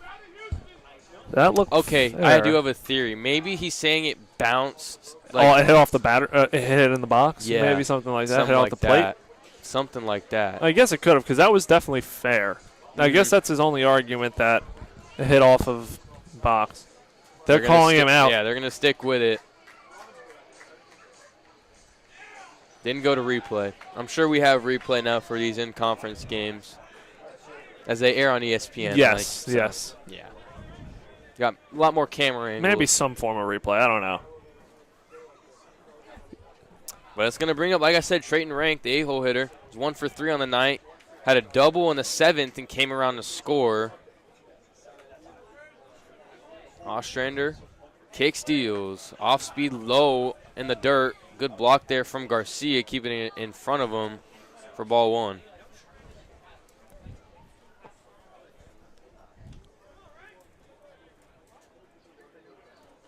Rice has done extremely well with 2 outs, hitting 5 for 13 tonight. Ostrander, the 1-0, he drops a curveball in there. Very nicely done for strike 1. 5 of Rice's 9 hits have been with 2 outs. Ostrander looking to get out of the big spot. You don't want to give up another run here, and it's only a 3-run game, so it's still anyone's game. 1-1 gets a big swing and a miss. Makes it 1-2 with 2 outs. Ostrander looking to make quick work of these Rice hitters. Has 15 Ks on the year. Looking for K number 16 here tonight.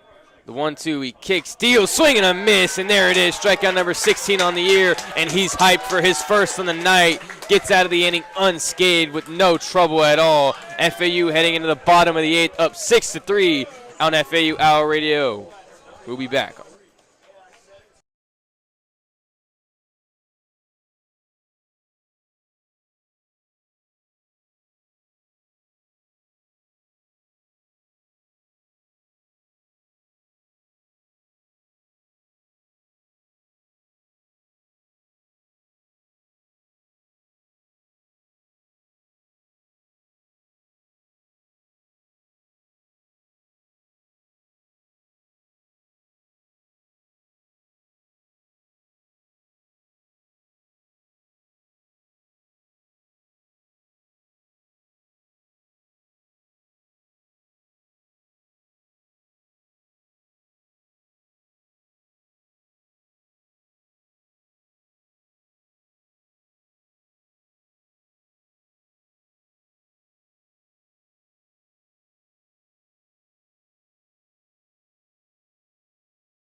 Hello, everybody. Welcome back to FAU Our Radio. Brayden, Pyle alongside me is Chris Talt. We were just talking, and if only we had like an audience we could ask for who gets player of the game. I'm not sure anyone is tuned in to give us any advice. We're stuck between Brando LaRoe, who's 3 for 3, and Trey Beard, who went 6 innings, 2 earned runs, and had about 11 strikeouts. Pat Ward's going to lead things off for FAU. They've got 7, 8, 9, Ward, Romano, and LaRoe. Ward's 2 for 2 on the night.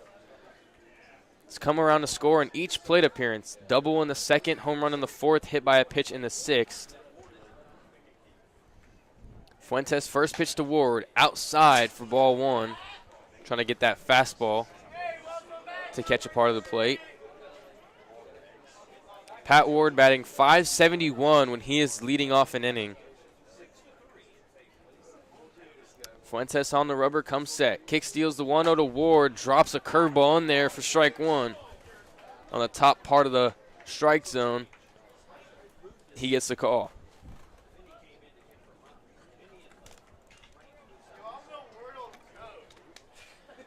Fuentes on the rubber, comes set. 1-1 kick steals to Ward. Fastball again outside for ball 2. Good discipline by Ward on that pitch, laying off a fastball just off the black. I hit my knee again. You've hit your knee twice, your elbow. Yeah. There's this little, thing right here. It's not a fun night for you behind here. Nah, definitely not. 2-1 to Ward. Early swing and a miss for strike 2. Makes it a 2-2 count. He's got 9 extra base hits on the year, including 2 today with a double and a home run. He's walked 9 times on the year. Fuentes, a 2-2 to Ward, outside and low for ball 3, so that's going to make it a full count with Nick Romano on deck to start off the bottom of the 8th. Rice is out hitting FAU 9-8. Fuentes on the rubber. Comes set, kick steals, payoff pitch to Ward is in the dirt for ball 4. So Ward's going to be on base for the 4th time tonight. FAU looking for insurance, up 6-3. Nick Romano is 0 for 3 on the night, comes into the batter's box, flew out twice in the 2nd and 4th, and struck out in the 6th. I think right now as it stands, if they don't get any more runs here, FAU, I think you expect Bollinger to come in the 9th, barring a couple more here. One would assume so. Stands have emptied out a little bit here after the hot dog supply ran out. Hot dog and beer supply is probably running low as Fuentes picks off for Ward again. This must be something on the scouting report because Ward has been picked off more than anyone in this game. Johnson all in on the grass, expecting a bunt from Romano. Better have fast hands because a hot shot could do some damage over there at third. Fuentes comes set, kick steals the 0-0. He shows bunt, pulls back as he threw a fastball high and away for ball 1. Fuentes with Ward on first and Romano at the plate. Romano looking to maybe potentially lay one down here and advance Ward to second. Showing bunt. Fuentes kicks, steals. He pulls back, drops an off speed in there for strike 1. 1-1 count now. Interesting that Romano pulled back there on the bunt. And he pulled back pretty early, like he came set, ready to hit. Fuentes on the rubber. The 1-1 shows bunt again. Fastball away for ball 2 as Romano pulls back.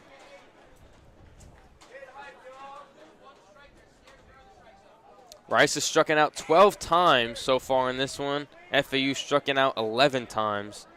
FAU has 5 extra base hits. Rice has 2. Ward still at first, gets picked off, and he's in there safe. Pickoff counters at 2. For this at bat, I'm expecting at least a couple more if he stays over there first. I think he's got one more in him. I think Fuentes has got one more in him. He definitely does. Pause. Fuentes comes set. Romano shows bunt again. Lays one down. Right back to the pitcher. Fuentes fires over to first. Ward advances to second for out number 1. Good sacrifice bunt there from Nick Romano. Advances Pat Ward into scoring position. And that's going to bring up Brando LaRoe, who's 3 for 3 on the night, looking to extend this FAU lead in the bottom of the 8th. Unfortunately, it is looking like John Schroeder's 7-game hit streak is going to come to an end. He went 0 for 4 tonight, unless FAU bats around a little bit with 1 out. That was probably his last plate appearance in the bottom of the 7th. Fuentes first pitch to LaRoe, low in the dirt for ball 1. LaRoe had an RBI double in the 2nd, had a single in the 4th, came around to score on that, and had a 2-run home run in the bottom of the 6th. 3 for 3 and 3 RBIs on the night. Batting .323 on the year now with a .394 on base with 14 RBIs. Fuentes to 1-0 to LaRoe gets him to chase for strike 1. 1-1 count now with 1 out. The Owls, FAU Owls, with runners in scoring position, only have 1 hit. They're 1 for 8.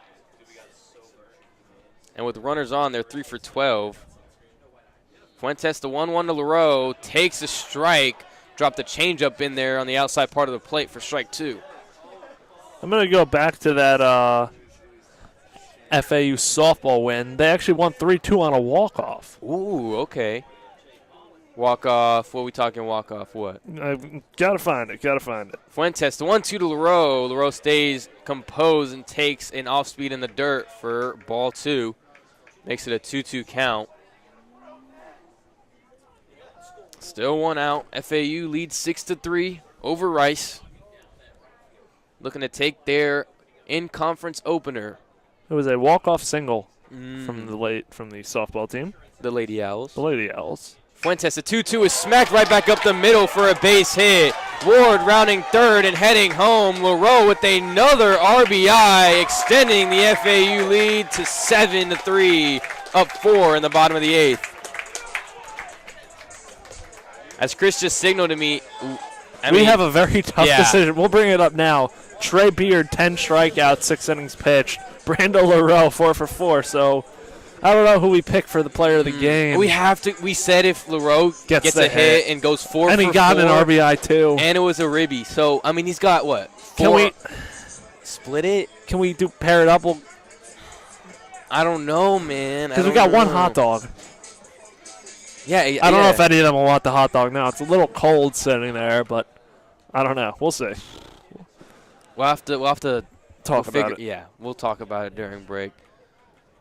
LaRoe at first, 1 out, brings up the leadoff hitter, Marshall Lipsy, who's 1 for 4 on the night. Fuentes' first pitch to him is in the dirt for ball 1.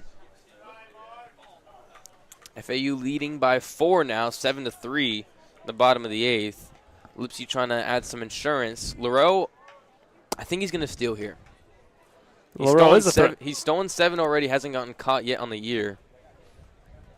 And he wants FAU already to play the game. That's why he's going to steal right here. Fuentes, the 1-0 to Lipsy, outside for ball 2. Good eye by Lipsy. I'm surprised Fuentes still in there. 44 pitches. I think it's kind of just, saving arms. Yeah, Coach Pierce is just kind of calling this one quits, unless his bats can get hot in the top of the 9th. Fuentes comes set on the rubber, picks off for LaRoe at first, but he's in there safely. LaRoe came into this game, I believe, batting sub 300, now batting 333 after this 4 for 4 performance. I mean, it's so hard. I mean, Trey Beard, we kind of expect his performance that we saw tonight. LaRoe going 4 for 4. The 2-0 is taken high and away for ball 3. You look at FAU's lineup, 6 of the 9 hitters are over 300. 1 is over 400, and the rest of the hitters are 253, 229, and 217. Yeah. Collectively, that's just off the charts for FAU. It really is. Their lineup has been red hot as Fuentes comes set. Lipsy shows bunt, fires a fastball away, called strike 1. Controversial call, but coming into this one, FAU as a team batted .322 with a .935 team OPS and a .444 on base as a team. I mean, if you're getting on base as a team 44% of the time, you're doing something right. That is correct. Hitters count 3-1. Lipsy takes ball 4 for his first walk on the night. That's going to be walk number 20 for Marshall Lipsy on the year. Now we'll see. Looks like, I believe that's the pitching coach, but I think that might be do Coach it. Pierce. Yep. And look, yeah, Rice's Yes, it pitcher is. Marco Fuentes' night is done as he pitched 2 innings, gave up 3 hits, 3 earned runs, 2 walks, struck out 3, but gave up 2 home runs on 48 pitches thrown. Tough outing for Fuentes. I mean, that was their best bullpen arm as well. Sorry for interrupting, but no, you're right. You're right. that was their and best bat. FAU did a good job getting to him today. In relief for Rice, we don't know yet. We will go to break when we have informed you who the Rice pitcher is. Waiting for the announcement. He's going to have to face Jake Dewar and potentially John Martinez.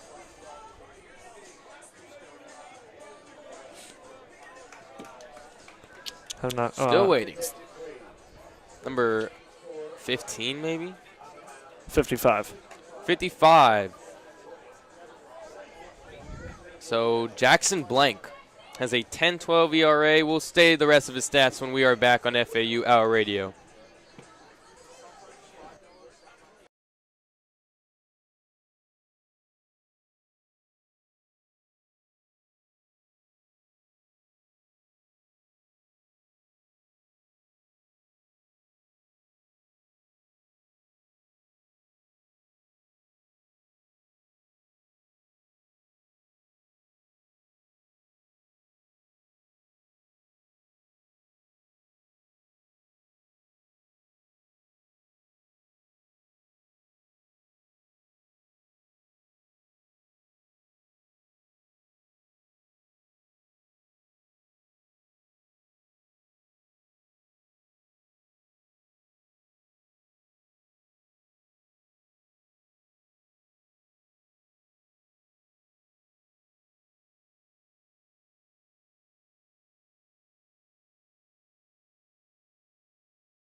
We are back on FAU Hour Radio. Brayden Pyle joined alongside me is Chris Talt. A pitching change for Rice. Number 55, Jackson Blank, is on the mound. He stands at 6'2", 208, the right-hander. He is a sophomore by way of Mongolia, Texas. Mongolia. I thought that was an Asian country. Maybe it is. Mongolia. Yeah, Mongolia definitely is. Jake Dewar. It's going to be the first batter that Blank faces with runners on first and second. First pitch to Dewar is a breaking ball high and away for ball 1. Kind of let that curveball, it looked like, get away from him a little bit. Released it a little too early. Lipsy at first, LaRoe at second. Dewar up to the plate, who's 1 for 4 tonight. The 1-0 is outside and low for ball 2. Had a single in the first, but hasn't found his way onto the base path since. Grounded out in the second, flew out in the fourth, and lined out in the 6th. Blank looking at LaRoe at second. Now kicks, deals to Dewar. Fastball off the plate for ball 3. And could we see the bases get juice for John Martinez here? And I did say John Schroeder's hitting streak is likely to end. But the way the FAU is hitting right now, I mean, he's in the hole right now. Exactly. So he can get a shot at it. Who knows? The 3-0 to Dewar is a fastball in there for strike 1. Laying off that pitch. No, don't want to swing 3-0. If there was a guy who gets 3-0 green light in this lineup, it'd be Dewar. It'd be Dewar, but he's only hitting 440. Only 440 with like an above 500 on base. Yeah. 3-1 to Dewar is smacked to the third baseman. Potential double play. Steps on the third base bag for 1. Throws over to first as he gets away from the first baseman. Lipsey's going to advance to third. Rounding third, headed home as Dewar is in there at second, and Lipsey's in there at safe at home. So an unconventional run for FAU, but a run nonetheless. As a fielder's choice error at first brings home Lipsey all the way from first. And now John Martinez is in the right-handed batter's box with 2 outs and Dewar at second. I think the error, it should go on third baseman Max Johnson, but if you're the first baseman, Brayden West, you got to keep that ball in front of you. You got to. You can't allow that. First baseman? I know it's a tough play. It's a tough pick, but you gotta make it happen. You gotta at least keep it in front of you. It can't let you get behind you. As Martinez takes an off speed in there for strike 1. And just like that, it's 8-3. Yeah. Scoreboard hasn't updated yet. And now they put it to 9, but it's not 9. The stat cast still hasn't updated either. They jumped it up an extra run, though. Yeah, weird. It's 8-3. It's 8-3. They have 2 runs in this inning, the FAU does.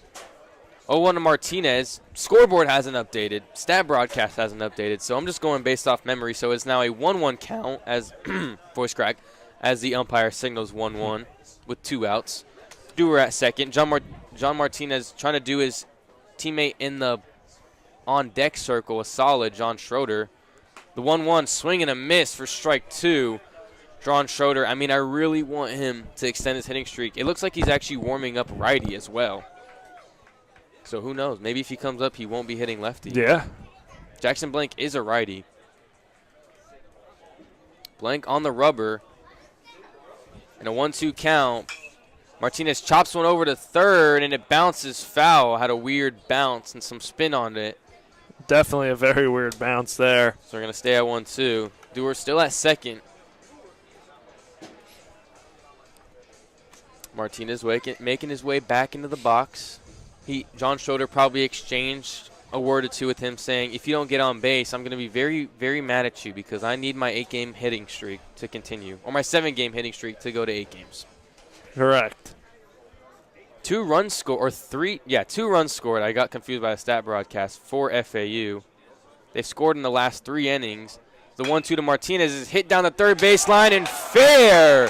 Dewar rounding third, Martinez rounding first. It's an RBI double for John Martinez with 2 outs, and that's going to bring up John Schroeder as FAU extends their lead by 6 to 9-3. Just taking charge of this game in the 9th inning, not wanting to make this one scary potentially in the 9th, and FAU doing a great job of that. John Schroeder's up, and I was talking about it for probably the last couple minutes. It's on a 7-game hitting streak. Won AAC Player of the Week last week, and he's 0 for 4 tonight. He wants that hitting streak to go to 8 games. I want it for him. And he's turning around to the right side to face the righty, so you don't see that too much, but wasn't feeling it that much from the left side. He doesn't want the golden sombrero tonight, too. Another thing to look out for. Has 3 strikeouts. A 4th would make that, so hopefully Schroeder can come through here. First pitch to him, not starting off good as he takes a fastball high for strike 1. I want to see a home run here. I do. I really do. The Owls have scored 3 in this inning. They've scored 6 in the last 3. Blank kick steals the shoulder, throws it low and away for ball 1. Aiden Garcia on deck. It's the worst when you're a catcher and you're on deck and the guy gets out with 2 outs and then you got to go in the dugout, get your gear and all that. Correct. It's even worse when you're the last out, because you take the shin guards off and all that. The 1-1 to John Schroeder inside. Almost hit him for ball 2. I want to see Dylan Murphy get subbed in for Aiden Garcia, though. That's just my opinion. I think that would be the right move. But yes, it would be. I might have some personal bias. Schroeder in a 2-1 count. Blank kicks, deals. Half swing from Schroeder. It's a called strike 2 anyways. Schroeder in a 2-2 count with 2 outs. Hitting streak on the line.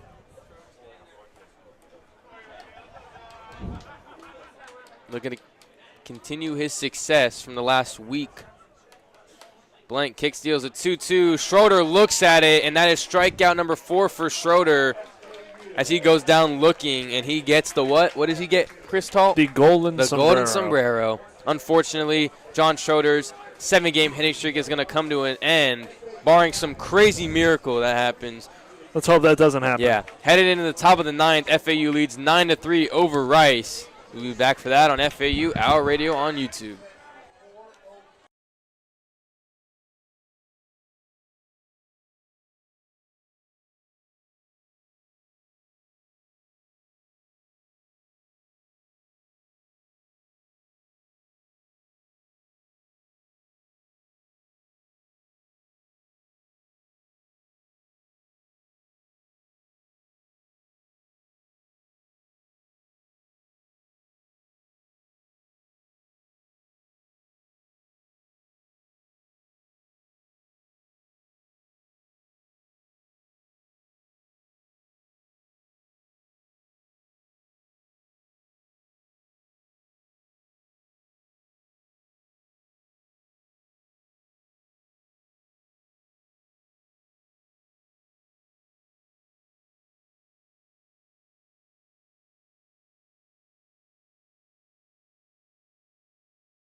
And welcome back to FAU Hour Radio. Owls lead this one 9-3 in Game 1 of a 3-game set between Florida Atlantic and Rice. And Steven Andrews is back out there for the top half of the 9th inning.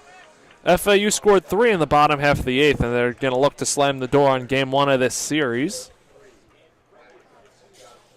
Max Johnson will step up to hit for Rice. He is the 9-hole hitter. So ready. 0 for 3 on the night, has 2 strikeouts, batting 133 on the year.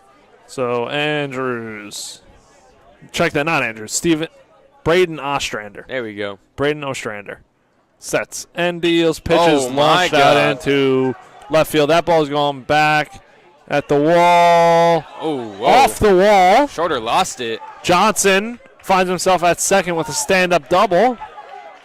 That ball was launched. Schroeder lost that one.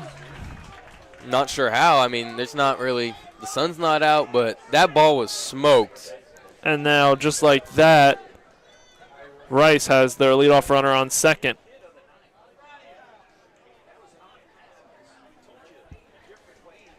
So now that'll turn over to the top of the lineup, and Boca Chica Jr., the righty hitter, heading against Ostrander. Runner on second, Johnson takes his lead. Boca Chica stands in. Jinx. Ready outs. matchup. Ostrander kicks and deals, breaking ball hit up the middle, fielded by Ostrander. He looks him back, he fires over to second and gets Johnson out.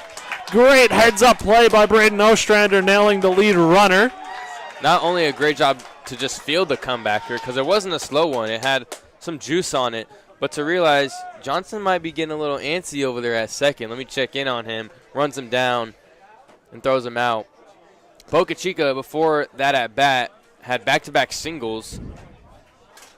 He's now 2 for 5 on the night. So Boca Chica's on first now. That'll bring up Graydon West. He is 2 for 3 today. Righty matchup. Martinez shaded over to the right of second base as Ostrander deals fastball ground out. Double play base. ball. The Ward over to third, fires over to second, and over to first. Ball is wild off the bag. Millen tried to make the tag but couldn't. So Boca Chica is out at second. And there are now 2 away here for the Owls. Almost had a 5-4-3 double play to end it. Got to face one more, and it's not an easy one more to face. Bring up Brown now. The Blaine Brown, who has a home run and is 3 for 4 in this game. 2 singles, a home run, and a strikeout. So he'll stand in righty-lefty matchup. LaRoe will be shaded over just behind the second base bag. 2 outs, 9-3 Owls. Boca Chica. Check that, not Boca Chica. West leads off of first.